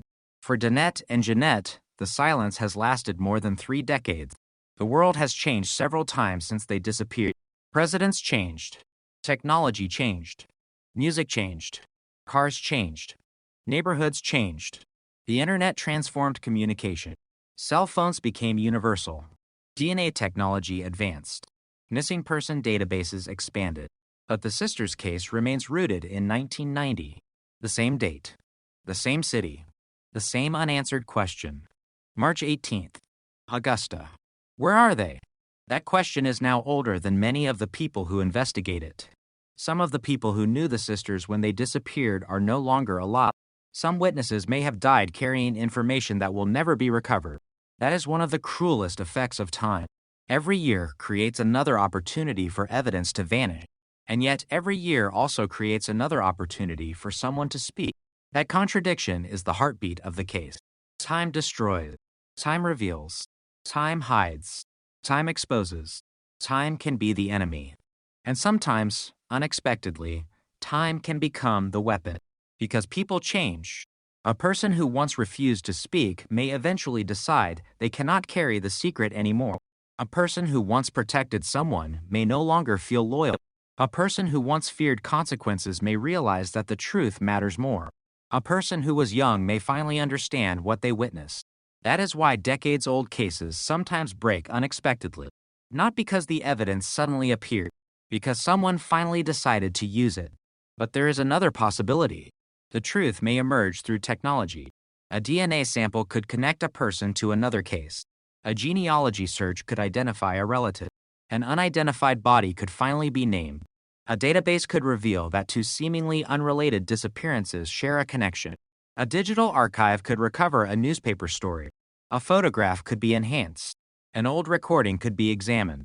The tools available to investigators today are radically different from those available in 1990. That does not guarantee that the Millbrook case will be solved, but it means the investigation should never be considered meaningless. There are still possibilities. And as long as the sisters remain missing, there is a reason to keep looking. The National Center for Missing and Exploited Children continues to list both sisters with their disappearance date and Augusta, Georgia, as the location from which they went missing. That official listing is more than a database entry. It is a declaration. They are still missing. They have not been forgotten. Their names remain active. Their faces remain visible. Their family still has the right to answer. And the public still has the responsibility to remember. Sometimes people ask why old cases matter. Why investigate something from 30 years ago? Why spend resources on people who disappeared before smartphones existed? Because time does not erase responsibility. A person who disappears does not become less important because the calendar advances. The passage of time should increase the urgency, not reduce it. Every unanswered year is another year without truth. And every year makes the eventual answer harder to find. That is why the story of the Millbrook twins remains so powerful. The girls were not famous. They were not wealthy. They were not celebrities. They were teenagers from Augusta. Their disappearance did not become one of the most internationally recognized mysteries, but that does not make it small. A family can experience enormous tragedy without the world noticing. A missing child does not need a national spotlight to matter. The child matters because she exists. The sister matters because she exists. The daughter matters because she exists. And Danette and Jeanette existed. They should have had futures. Instead, their futures became questions. What if? What happened? Where? Why? Who? When? Those 5 words can destroy decades of sleep. For the family, the disappearance is not an old story. It is unfinished business. For investigators, it is an unresolved file. For the public, it is a mystery. For the sisters, whatever happened, it was their live. That distinction must remain at the center. Because sensational headlines can make a cold case feel like entertainment. But beneath the headline are people. And sometimes the most respectful way to tell a story is to admit that the ending does not exist yet.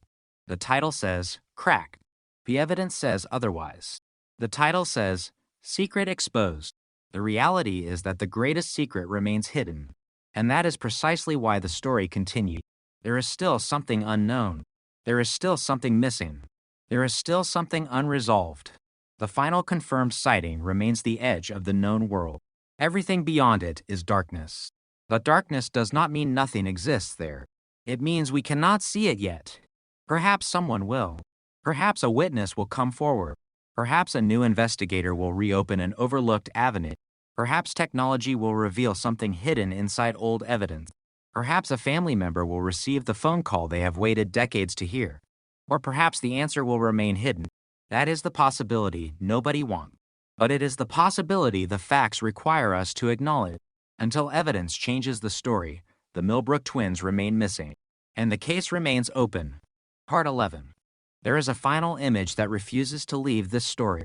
2 girls, 15 years old, walking together. The afternoon is moving toward evening. Cars pass. People go about their business. The city does not know that history is being made. The girls do not know that their names will one day appear in missing person databases.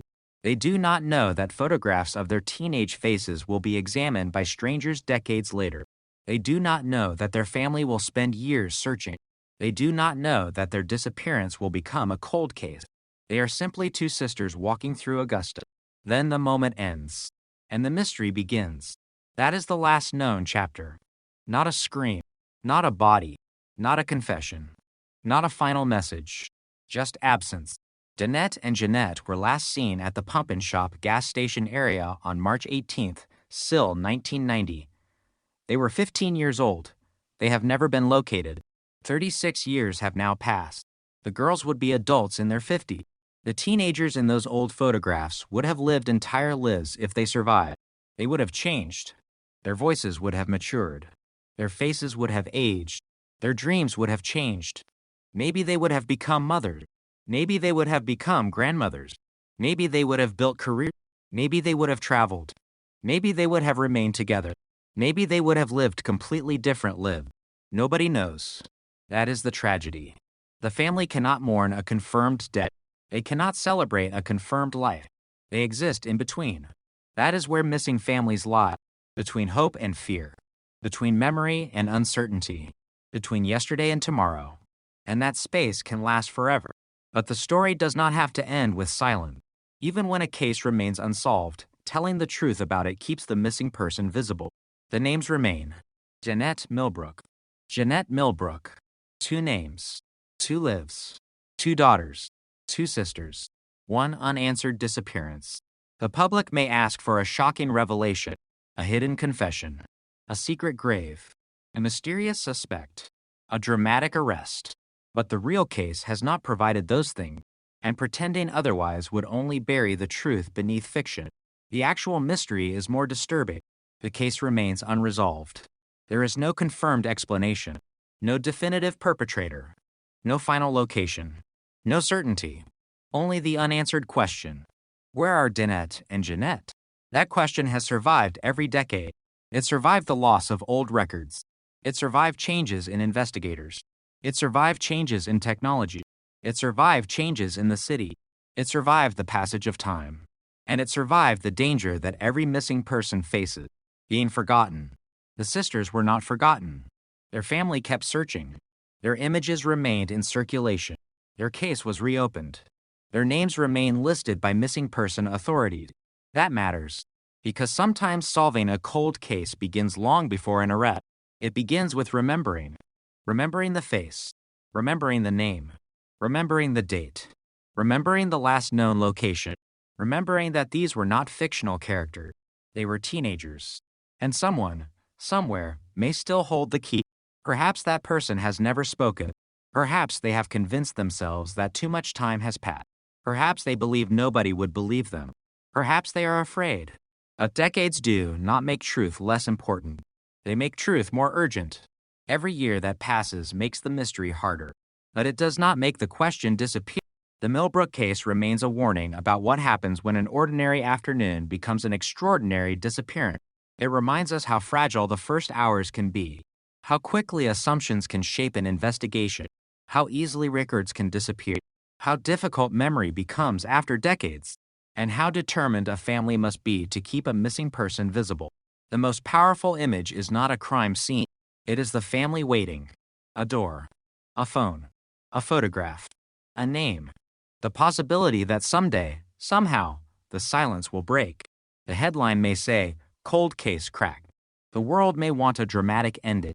But until the evidence provides one, the honest ending is different. The case remains open. The mystery remains. The sisters remain missing. And somewhere in the distance between that Sunday afternoon in 1990 and this moment, there is an answer that has not yet reached the surface. Maybe it is buried in a forgotten memory. Maybe it is hidden in an old document. Maybe it exists inside a photograph. Maybe it belongs to a witness who has been silent for 36 years. Maybe it is waiting inside evidence that technology has not yet fully understood. Or maybe the person who knows the truth is simply waiting for the courage to speak.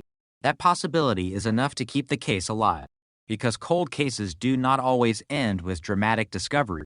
Sometimes they end with one quiet phone call, one sentence, one name, one place, one truth. And if that call ever comes, the world will hear about a case that finally broke open. But until then, there is no honest way to say that the mystery has been solved. There is only the truth we know.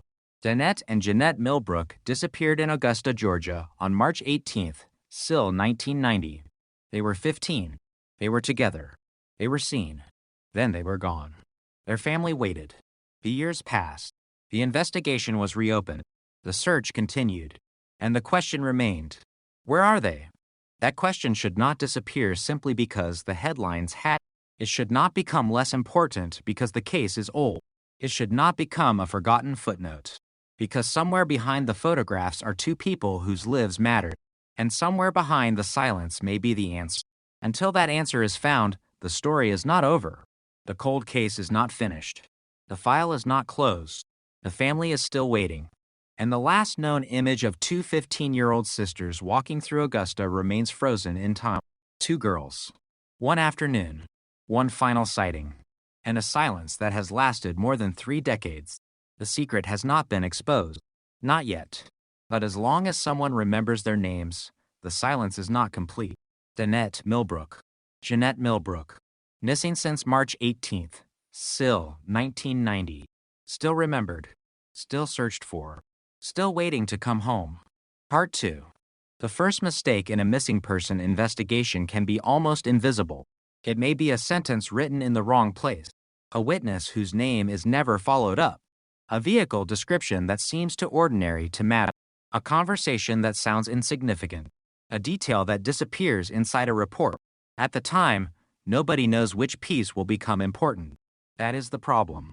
When a person disappears, investigators are forced to make decisions while the clock is moving. They do not know the ending. They do not know which road will matter. They do not know which witness will eventually become critical. They do not know whether the person who seems unimportant today will become the center of the case years later.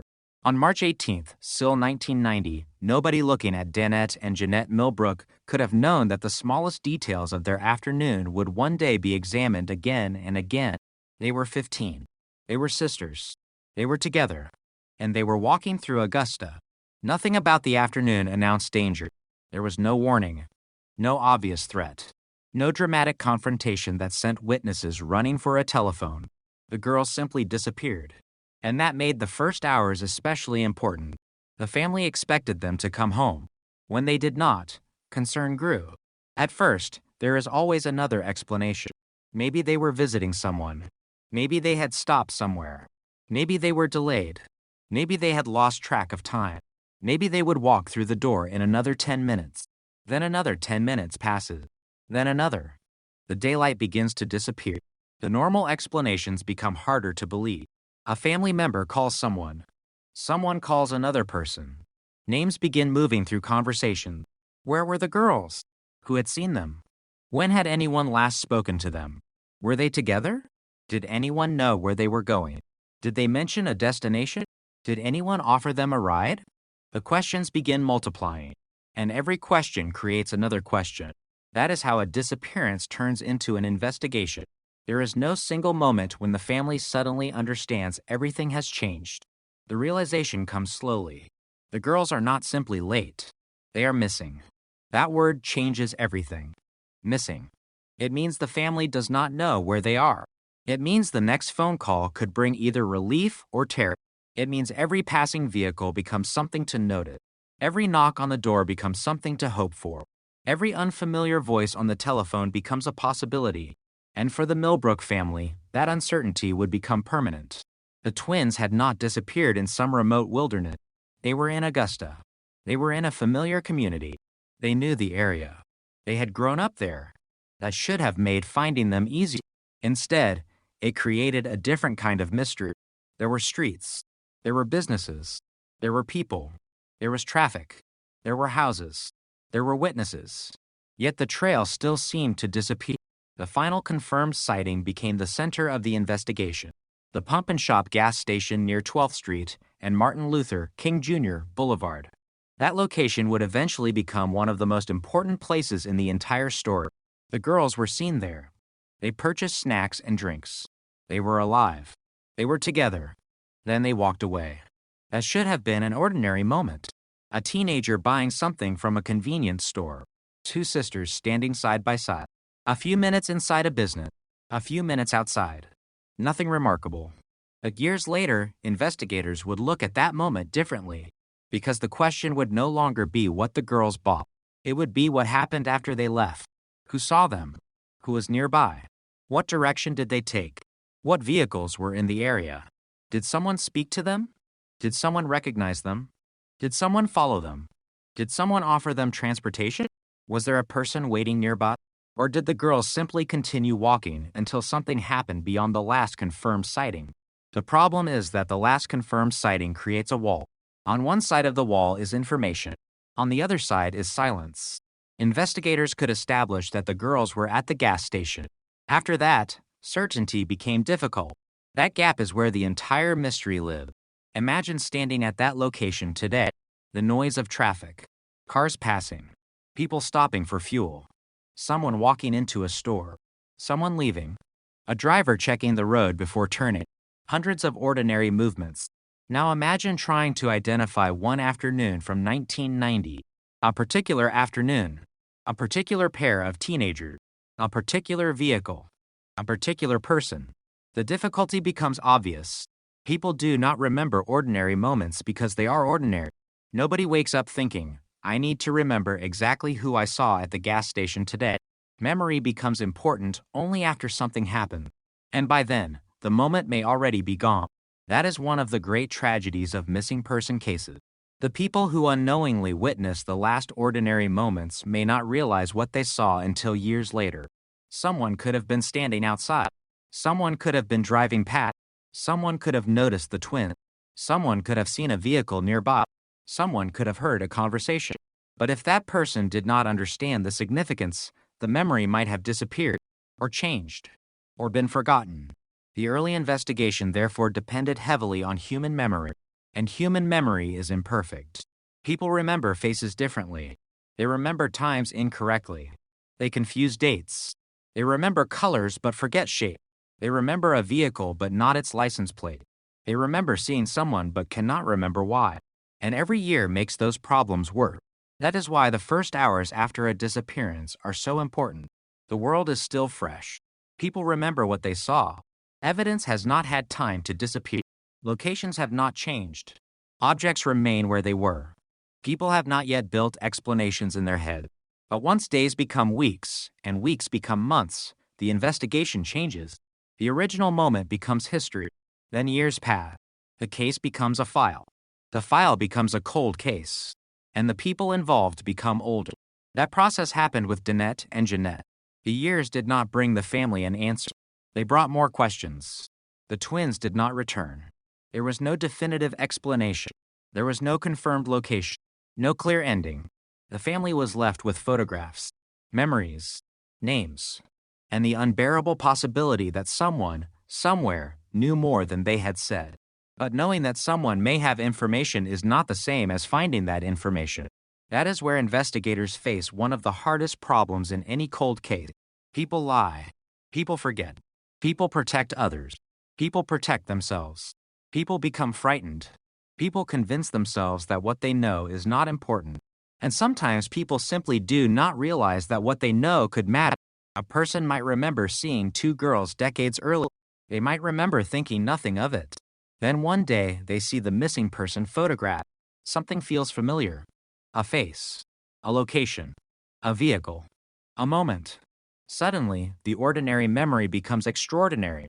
But there is another problem. What if the person is wrong? A false memory can send investigators in the wrong direction. A rumor can become a lead. A lead can become an obsession. An obsession can consume years. That is why every piece of information has to be tested. The truth cannot be built from suspicion alone. It has to be built from evidence. And in the Millbrook case, the lack of a definitive answer meant investigators had to consider possibilities without turning them into fact. Were the girls planning to leave? Was someone else involved? Did they encounter someone they knew? Did a stranger approach them? Was there a vehicle? Was there an accident? Was there a crime? The answers were unknown, and every possibility had to compete with the same problem. Where was the evidence? That question would become increasingly difficult as the years passed. The original investigation was conducted in a world without the technology investigators now take for granted. There were no smartphones recording locations, no digital photographs uploaded instantly, No social media posts documenting every movement. No modern facial recognition systems. No massive online missing person networks available at the touch of a screen. A great deal depended on paper reports, paper photographs, handwritten notes, telephone calls, human memory, and paper can disappear. Later accounts of the case have described problems with the preservation of original investigative records, adding another obstacle to reconstructing what happened in 1990. Think about what that means. A case is already missing to people. Then, over time, pieces of the investigation itself may become difficult to recover. The disappearance creates one mystery. The missing information creates another. And somewhere between the two is the truth. For a family, that can feel unbearable. Imagine knowing that someone may have seen your daughter. Imagine knowing there may once have been a record of that person's statement. Imagine learning decades later that important information is no longer easy to locate. You cannot go back. You cannot recreate 1990. You cannot make the witness 20 years younger. You cannot return to the exact afternoon. You cannot rewind traffic. You cannot restore every conversation. Time does not negotiate. It only moves forward. And as it moves, the case becomes harder, but not impossible. That distinction matters. A cold case is not necessarily a dead case. It is a case waiting for something. A new witness, a new technology, a recovered document, a forgotten memory, a DNA comparison, a new investigator, a person finally deciding to speak. For the Millbrook family, that possibility remained alive. Then, more than 2 decades after the disappearance, the case was reopened. 2013. 23 years had passed. 23 years is long enough for a teenager to become an adult. Long enough for a childhood neighborhood to change. Long enough for witnesses to age. Long enough for investigators to retire. Long enough for memories to fade. But not long enough for a family to forget. The investigation returned to the same unanswered question. Where did Danette and Jeanette go after they were last seen? And suddenly, the past had to be reconstructed. Not imagined. Reconstructed. Piece by piece. Name by name. Location by location. Memory by memory. The investigators were no longer simply searching for 2 teenagers. They were searching through time. And somewhere inside that time was a missing moment. The moment between being seen and being gone. The moment when 2 15-year-old sisters crossed from the known world into an unanswered mystery. That moment remains the center of the case. Because if investigators can find what happened there, the rest of the story may finally become clear. Until then, the gas station remains the last confirmed point. The sisters walked away. The road continued. The city continued. The world continued. But for their family, that afternoon never truly ended. And somewhere beyond that final sighting, there is still a piece of the story nobody has been able to recover. Part 3. The reopening of a cold case does not mean the past suddenly becomes clear. It means detectives are willing to walk back into the darkness. They return to old questions, old names, old locations, old statements, and sometimes old mistakes. For Danette and Jeanette Millbrook, more than 2 decades had passed before investigators began seriously revisiting the disappearance with fresh eyes. The girls who had vanished as teenagers were now women who would have been in their late 30s. The streets had changed. People had changed. The world had changed. But one thing had not changed. Nobody knew where they were. That single fact remained stubbornly intact. March 18th. Sill 1990. 2 sisters. 15 years old. Augusta, Georgia. Last seen together. Then silence. The investigation had to begin with the simplest question. What do we actually know? Not what people believe. Not what rumors say. Not what someone remembers hearing 20 years ago. What can be established? The twins were together. They had been seen at the pumpkin shop. They had purchased snacks and drink. They left the location. And after that, the trail became uncertain. That was the foundation. Everything else had to be built on top of it. Cold case investigators understand that old investigations can become buried under assumptions. A theory created in the first days can survive for decades even when the evidence supporting it is weak. Once a theory becomes part of the official story, people begin interpreting new information through it. That is dangerous. A detective may see a witness statement and think it supports the old theory. Another detective may see the same statement and notice something completely different. That is why reopening a case can be so important. Fresh investigators are not emotionally attached to the original assumptions. They can ask questions that were not asked before. Why was this witness considered reliable? Why was another witness ignored? Why was a particular location searched? Why was another location not searched? Why did investigators believe the girls left voluntarily? What evidence supported that conclusion? What evidence contradicted it? Those questions are uncomfortable. But cold cases require uncomfortable questions, because if the original explanation had been correct, the girls would not still be missing. The fact that they remained missing meant something had failed. The investigators had to determine what. One possibility was that crucial information had been lost. Another was that information had been misunderstood. Another was that someone had deliberately concealed something. Another was that the truth had simply never been discovered. There was no way to know without examining the evidence. And the evidence was old. Some of it was decades old. That meant the investigation had to become a reconstruction. A detective could not simply walk into 1990. They had to rebuild it. Who were the girls? Who were their friends? Who knew their routine? Where did they spend time? Who had contact with them? What did they normally do on Sundays? What did their family expect them to do that afternoon? What was unusual about that day? What was completely normal? The answers mattered because normal behavior provides the baseline. If something was different that day, investigators needed to know. A 15-year-old who suddenly changes routine may be signaling something, or nothing. A teenager may simply decide to walk somewhere different. But in a missing person case, even small deviations become important. The sisters were not just two names. They were individuals. They had different personalities, different friendships, different habits, and investigators needed to understand both. The fact that they were twins could create another challenge. People might remember them as one unit, two girls, two sisters, the twins, but they were still to separate people. One could have had a conversation that the other did not. One could have known someone the other barely knew. One could have made a decision that the other simply followed. Understanding that distinction could be critical. At the same time, the fact that they disappeared together suggested a powerful connection. Whatever happened after the final confirmed sighting affected both girls. That narrows some possibilities. But it also creates new ones. If they left voluntarily, why did both leave? If someone approached them, why both? If someone targeted them, was the person targeting one sister or both? If a vehicle was involved, did both enter willingly? Was someone they knew involved? Was the encounter planned? Was it random? There were no easy answers, and every theory created another question. That is the nature of the case. It refuses to become simple. One of the most haunting possibilities in any missing person investigation is that the victims may have trusted the person who approached them. That possibility cannot be proven in this case, but investigators must consider it. A stranger approaching to teenagers may trigger suspicion. A familiar person might not. A familiar vehicle might not. A familiar voice might not. A person who knew their family might be able to approach without creating fear. That is why investigators examine relationship. Who did the girls know? Who knew them? Who had access to them? Who might have known where they were going? Who might have known they were alone?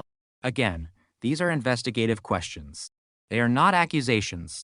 No publicly established evidence proves that a particular person was responsible for the twins' disappearance.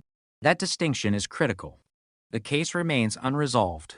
And because it remains unresolved, the responsible approach is to examine possibilities without inventing conclusions. The reopened investigation also had to confront the problem of time.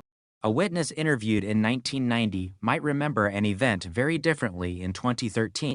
A person may become more confident in a memory simply because they have repeated it many times. But repetition does not guarantee accuracy. Sometimes it creates false certainty. A person remembers a red car. Years later, they remember a blue car. They may not even realize the memory has changed. Another person remembers seeing one girl. Someone else remembers seeing both.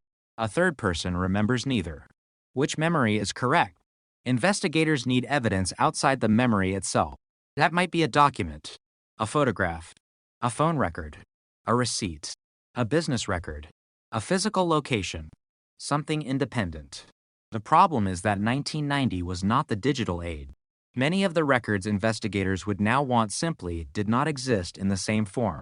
No GPS trail, no smartphone location, no surveillance footage stored automatically for decades, no social media timeline, no digital footprint covering every movement. The absence of modern technology does not mean there was no evidence.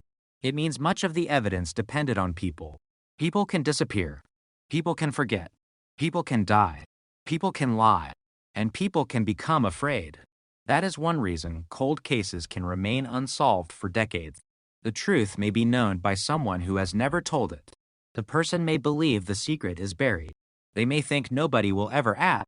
They may think everyone involved is dead. They may believe too much time has passed. But time does not erase responsibility, and it does not erase the value of information. A person who knows something about the twins' disappearance could come forward decades later and still provide the missing piece. Even a small detail could matter. A nickname, a vehicle, a location, a conversation, a date, a person who suddenly left town, a strange statement made years ago, a secret someone confessed. Individually, those details may seem insignificant. Together, they could create a timeline. And a timeline can expose contradiction. That is often where old cases begin to move. Not with a spectacular discovery, with a contradiction. Someone says one thing. Another record says something else. A witness remembers an event happening at a time when it could not have happened. A person claims not to know someone they clearly knew. A vehicle appears where it should not have been. A location turns out to be closer than investigators originally believed. Small inconsistencies can become doors. The reopened investigation meant detectives could finally examine those doors again. And there was another tool that investigators in 1990 did not have. Modern DNA technology. DNA is not magic. It cannot create evidence where none exists. But if biological material was preserved, modern testing can sometimes reveal information that older techniques could not. In missing person cases, DNA can also help compare unidentified remains with relatives. That possibility becomes especially important after decades, because even if investigators cannot find the person directly, they may be able to identify someone through family connections. The Millbrook family provided DNA samples during renewed efforts, according to later reporting and case discussion. The purpose was simple: create another opportunity for science to do what investigators could not do in 1990. Identify a connection. Find a match. Open a door. But DNA cannot answer every question. A missing person may leave no recoverable biological evidence. A crime scene may never be identified. A person may have been moved. Evidence may have degraded. Or the necessary evidence may never have existed. So the investigation still depended on traditional detective work. People, places, timelines, records, memory, and persistence. The family needed more than a theory. They needed an answer. And the detectives needed more than hope. They needed proof. That difference kept the case unresolved, because every promising lead had to survive scrutiny. Every theory had to survive evidence. Every witness had to be checked. Every possibility had to be measured against what was actually known. And as investigators went deeper into the old disappearance, one fact became harder to ignore. The sisters had vanished from an ordinary community without leaving behind a clear trail. That was the true mystery. Not simply where they went, but how two teenagers could disappear so completely. A city full of people, a public road, a convenience store, a family waiting at home, and then nothing. The absence itself became evidence of how difficult the case would be. The girls had crossed from the visible world into an invisible one, and investigators were still trying to find the point where that happened. Every cold case has a moment when the trail disappeared. For Danette and Jeanette, that moment came after the gas station. The last confirmed sighting was still the anchor, but beyond it was a landscape of possibilities. And somewhere inside that landscape, the answer had been waiting for more than 30 years. The question was no longer whether the case deserved another look. It was whether someone, somewhere, had finally remembered enough to tell investigators where to look. Because if the silence ever breaks, it may not begin with a dramatic confession. It may begin with something much smaller: a name, a memory, a forgotten detail, a person finally deciding that they have carried the secret long enough. And if that moment comes, the entire story of March 18th, Sill, 1990, could change in an instant. Part 4. The problem with a cold case is that the truth does not wait patiently inside a locked room. It changes. It becomes buried beneath years of memories, assumptions, lost records, forgotten conversations, and people who are no longer here to answer questions. For the Millbrook family, time did not bring distance from the disappearance. It brought the opposite. The farther the world moved from 1990, the more impossible it became to reconstruct what happened on that Sunday afternoon. But impossible is not the same as hopeless. And that distinction mattered. Because when investigators returned to the disappearance, they were no longer looking at a fresh crime scene. They were looking at history. The original streets were still there in some form. The city still existed. The gas station location could still be identified. But the world surrounding it had changed. Buildings disappear. Businesses close. Roads are rebuilt. People move. And memories become uncertain. A detective can walk into a place 30 years later and see an ordinary intersection. But in 1990, that same intersection may have looked completely different. A building that once stood beside the road may be gone. A parking lot may have been expanded. A business may have changed ownership. A nearby house may have been demolished. The traffic pattern may have changed. All of those details matter, because a witness statement is only meaningful when investigators understand the environment in which the witness experienced the event. Where was the person standing? What could they see? How far away was the road? How long would it take someone to walk from one location to another? Could a driver stop without attracting attention? Could someone have watched the twins without being noticed? Could a vehicle have followed them? Could a person have approached them from another direction? These questions may sound small. In a cold case, they are enormous. The disappearance had one known anchor, the pumpkin shop. The girls were there. They bought snacks and drinks. They were seen. Then they left. The next confirmed moment never came. That meant investigators had to study the gap. Not the beginning. Not the end. The gap.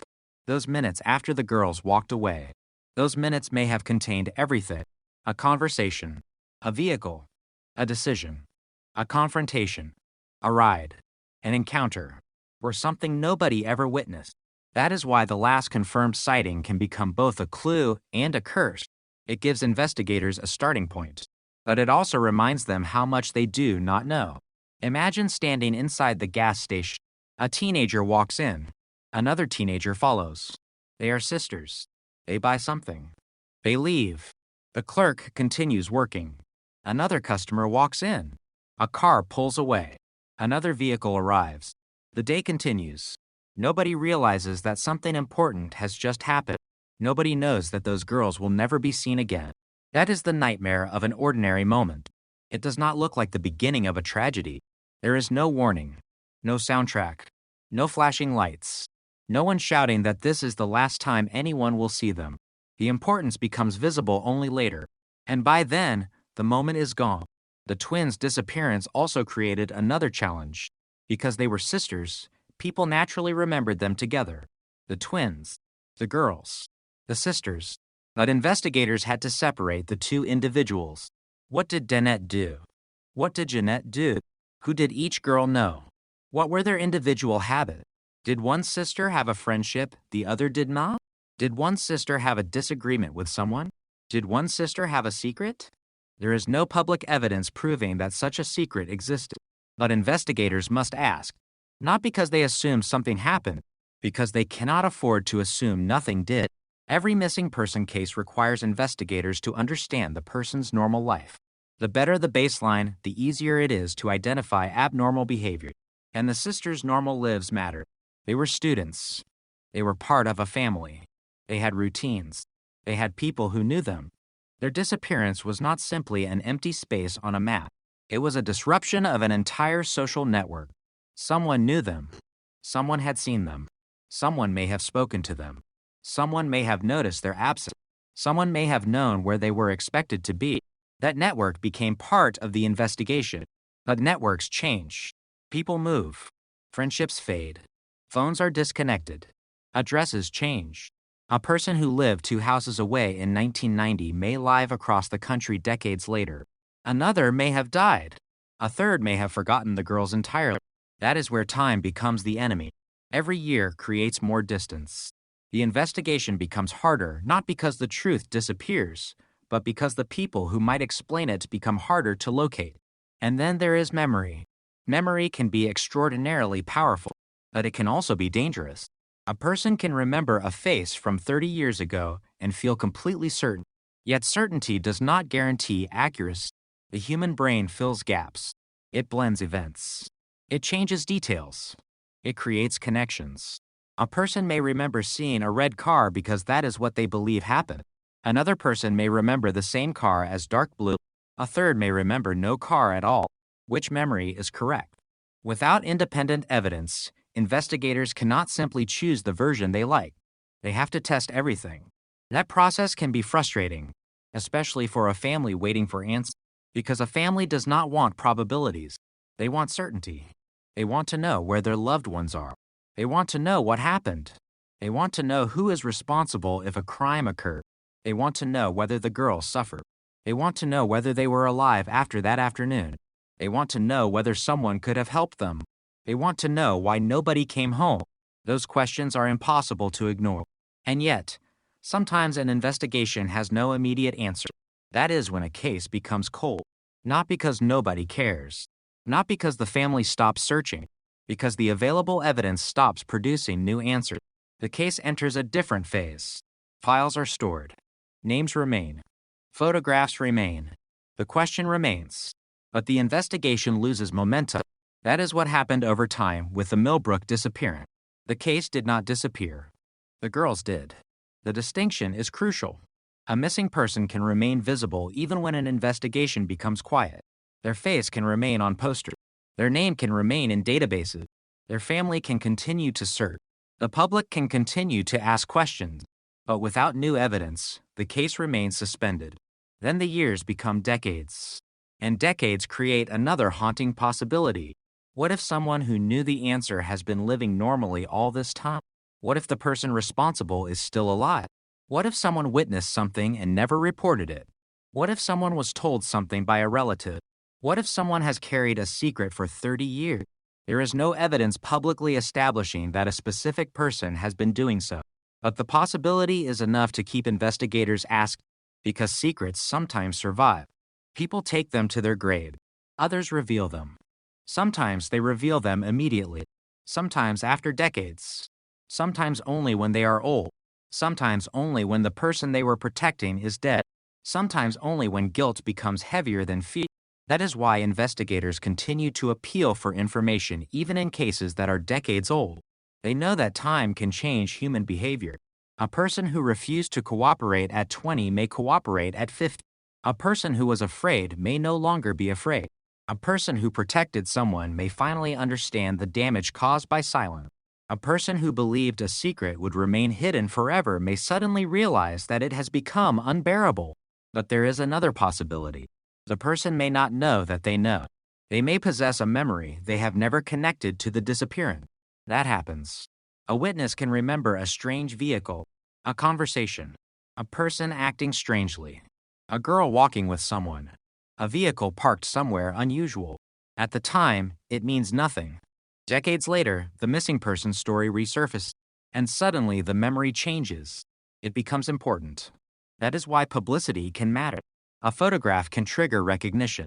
A name can trigger memory. A location can trigger something someone thought they had forgotten. And the Millbrook sisters have remained visible through those photographs. The original images show to teenagers. But today, age-progressed images remind the public that those girls would now be much older. That creates a strange psychological effect. The world remembers them as teenagers. But if they are alive, they have lived decades beyond that photograph. Their faces would have changed. Their voices would have changed. Their lives would have changed. The family has had to imagine all of that. Imagine seeing a photograph of your daughter at 15. Then imagine trying to picture her at 25, 35, 45, 50. There is no photograph to guide you. No birthday celebration. No ordinary family picture. No new memory. Only imagination. That is one of the cruelest aspects of a long-term disappearance. The family loses not only the person, they lose the future version of the person. They lose every birthday, every graduation, every relationship, every ordinary moment. The world keeps producing new memories. The family has none. That absence becomes permanent. And yet, the family continues. They continue to say the names. Danette, Jeanette. They continue to ask. They continue to hope. They continue to search. Because giving up would mean accepting a conclusion that has never been proven. And that is another reason cold cases remain alive. Families refuse to let uncertainty become an end date. When investigators reopened the Millbrook case, they were stepping into that uncertainty. They were not guaranteed success. They were not promised a confession. They did not have a secret answer waiting inside a file. They had questions. And they had time working against them. But they also had something investigators in 1990 did not have. Modern technology. Modern databases. Modern DNA testing. Modern methods of comparing information. Modern ways to reach the public. The challenge was turning those tools toward a disappearance that had been silent for decades. A case from 1990 could now be investigated in a world where information moves instantly. A photograph could reach someone thousands of miles away. A DNA profile could be compared with databases. An old witness could be contacted through digital records. An unidentified person could be compared with modern information. The past could be brought back into the present. But technology can only reveal what exists. It cannot invent missing evidence. It cannot reconstruct every lost memory.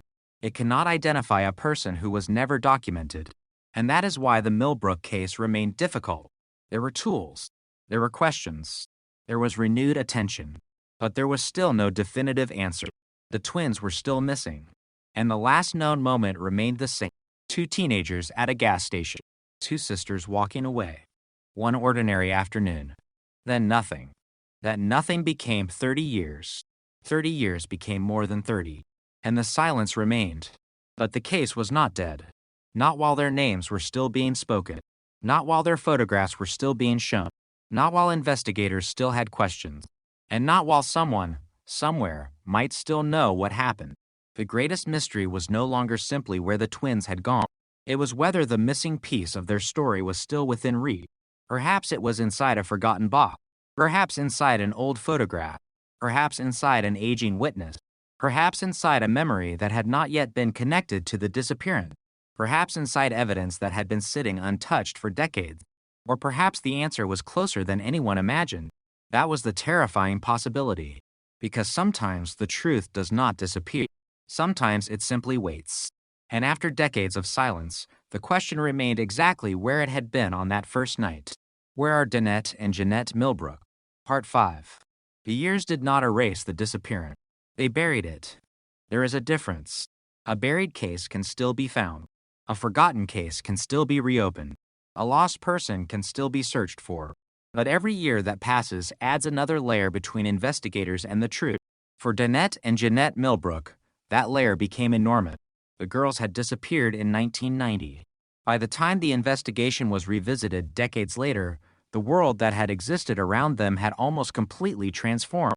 The people who had watched them grow up were older. Some had moved. Some had died. Some had stopped talking about the case. Others never stopped. The family belonged to the second group. They could not stop, because there was no ending. There was only the question. Where were the girls?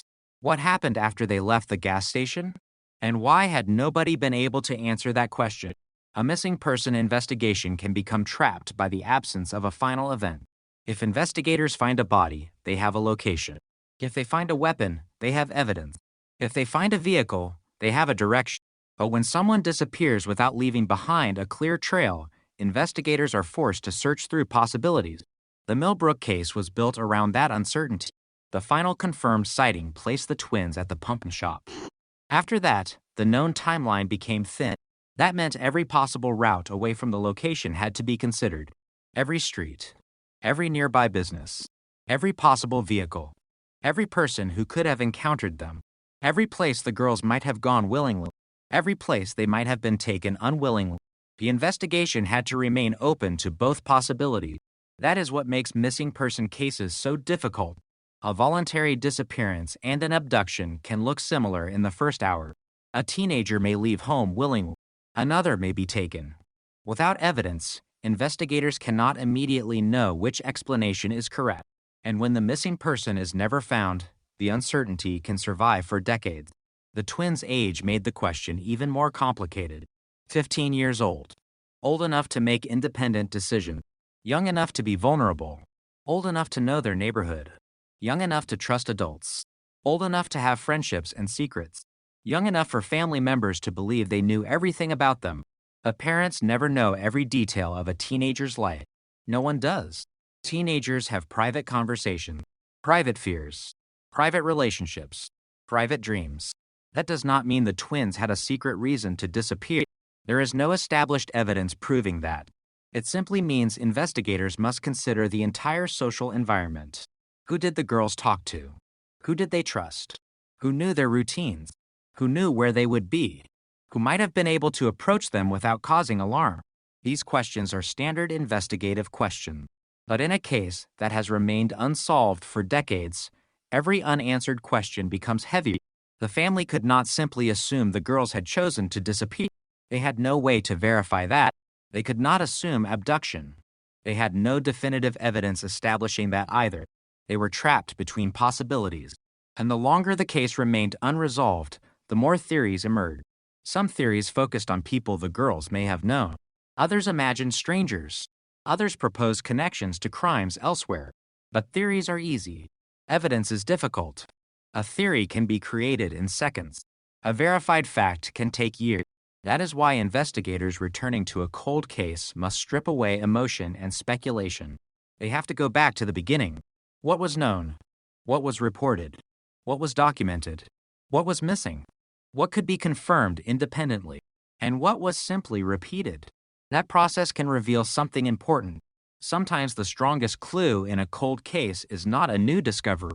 It is an old contradiction, a statement that does not fit, a timeline that does not work, a witness who remembers something differently, a location that was never fully examined, a name that appeared once and then disappeared. The problem is finding those contradictions, especially when the original investigative material is incomplete. Later accounts of the Millbrook case have described problems involving missing or unavailable original records, making the task of reconstructing the early investigation more difficult. That is a devastating complication, because the first investigation was conducted when memories were fresh. If those records are incomplete now, investigators may never be able to fully reconstruct what happened during those crucial first days. Imagine a detective interviewing a witness in 1990. The detective writes down the person's statement. The witness describes a vehicle. The detective records a time. The detective notes a name. Then the file disappears. 30 years later, another investigator finds the witness. But the witness has forgotten. What color was the vehicle? Maybe red. Maybe dark blue. What time was it? Around 4. Maybe 5. Who was driving? A man. Maybe someone else. Without the original statement, the second interview cannot perfectly replace the first. That is what time does. It creates gaps. And gaps create uncertainty. But investigators still had something. The family. The photographs. The known locations. The missing person records. And the fact that the case had never been solved. That last fact is important. The absence of a resolution means no theory should automatically be accepted as the truth. If investigators had known exactly what happened, the case would not still be open. That is why the public must be careful with accusations. A person can look suspicious without being guilty. A coincidence can look like evidence without being evidence. A rumor can sound convincing without being true. The Millbrook case deserves something better than speculation. It deserves facts. And facts are often much quieter than rumor. A fact can be one sentence. The twins were last seen together. A fact can be one date. March 18th. Sill, 1990. A fact can be one location. Augusta, Georgia. A fact can be one description. 2 15-year-old sisters. Those facts may seem simple, but they are the foundation. Everything else must be built carefully. The investigation also had to confront a question that appears in many long-term missing person cases. What if the missing people are still alive? It is an impossible question to answer without evidence. But until someone is located or identified, the possibility cannot simply be dismissed. That is why age-progressed photographs are so important. The original photographs freeze the sisters at 15, but if they survived, they did not remain 15. They aged. Their faces changed. Their hair changed. Their bodies changed. Their lives changed. The National Center for Missing and Exploited Children continues to provide age-progressed images for the sisters, showing what they might look like as adults. Those images are more than computer-generated faces. They represent possibility. A possibility the family has had to carry for decades. What would Danette look like today? What would Jeanette look like? Would someone recognize them? Would they recognize themselves? Would they remember Augusta? Would they remember their family? Would they know that people were still looking? These questions have no confirmed answers, but they reveal something about the emotional cruelty of missing person cases. Death provides certainty. Disappearance does not. A family can know that someone is gone without knowing why. They can fear death without being able to prove it. They can hope for life without evidence. And every possibility hurts. That uncertainty can last for an entire lifetime. The sisters' family did not get the normal passage of time. For most families, a child grows older. Photographs change. Memories accumulate. The family watches the child become an adult. For the Millbrook family, the photographs stop. The girls remain teenagers in memory. The world outside kept moving. That is why the reopening of the case mattered. It represented a refusal to let the passage of time become the final answer. Investigators could use new methods, new technology, new databases, new DNA techniques, new ways to reach witnesses, and perhaps new ways to understand the evidence. But the case still depended on something technology cannot create. Someone has to know.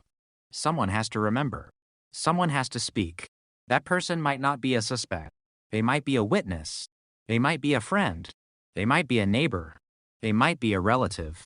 They might be someone who saw something and never realized it's important.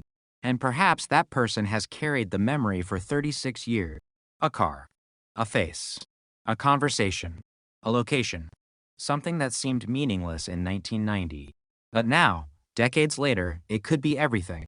The question becomes whether that person is still alive, whether they still remember, whether they understand what they saw, whether they are willing to speak. That is why old cases sometimes move suddenly. Nothing appears to happen for years. Then one person talks. One piece of evidence surfaces. One database produces a match. One investigator notices a connection. And the case changes. The public sees a headline. Cold case cracked. But behind that headline are years of work, years of waiting, years of uncertainty, years of people refusing to forget. The Millbrook case has not reached that ending. Not yet. And that is why the story must remain honest. There is no confirmed killer, no confirmed grave, no confirmed confession, no confirmed explanation. There is only an unresolved disappearance, 2 sisters, one final confirmed location, and a gap that has lasted for decades. But gaps can sometimes be closed. A missing piece can sometimes be found. A forgotten witness can sometimes remember. And a secret can sometimes survive long enough to be exposed. The most important question is not whether the case is old. It is whether the truth is still out there. Because if it is, time has not erased it. It has only hidden it. And somewhere in Augusta, or far beyond Georgia, there may still be a person who knows what happened after 2 15-year-old sisters walked away from that gas station. A person who has spent decades saying nothing. A person who may have convinced themselves that nobody would ever act. A person who may believe the past is buried. But the past is not buried for the family. It is still alive. Every photograph keeps it alive. Every missing person poster keeps it alive. Every unanswered question keeps it alive. And every time the names Danette and Jeanette Millbrook are spoken, the silence becomes a little harder to maintain, because the girls did not disappear from memory. They disappeared from sight. And those are not the same thing. The world can lose sight of someone, but it does not have to lose their name. Danette, Jeanette, 2 sisters, 2 daughters, 2 lives interrupted, and a mystery still waiting for the moment when someone finally decides to tell the truth.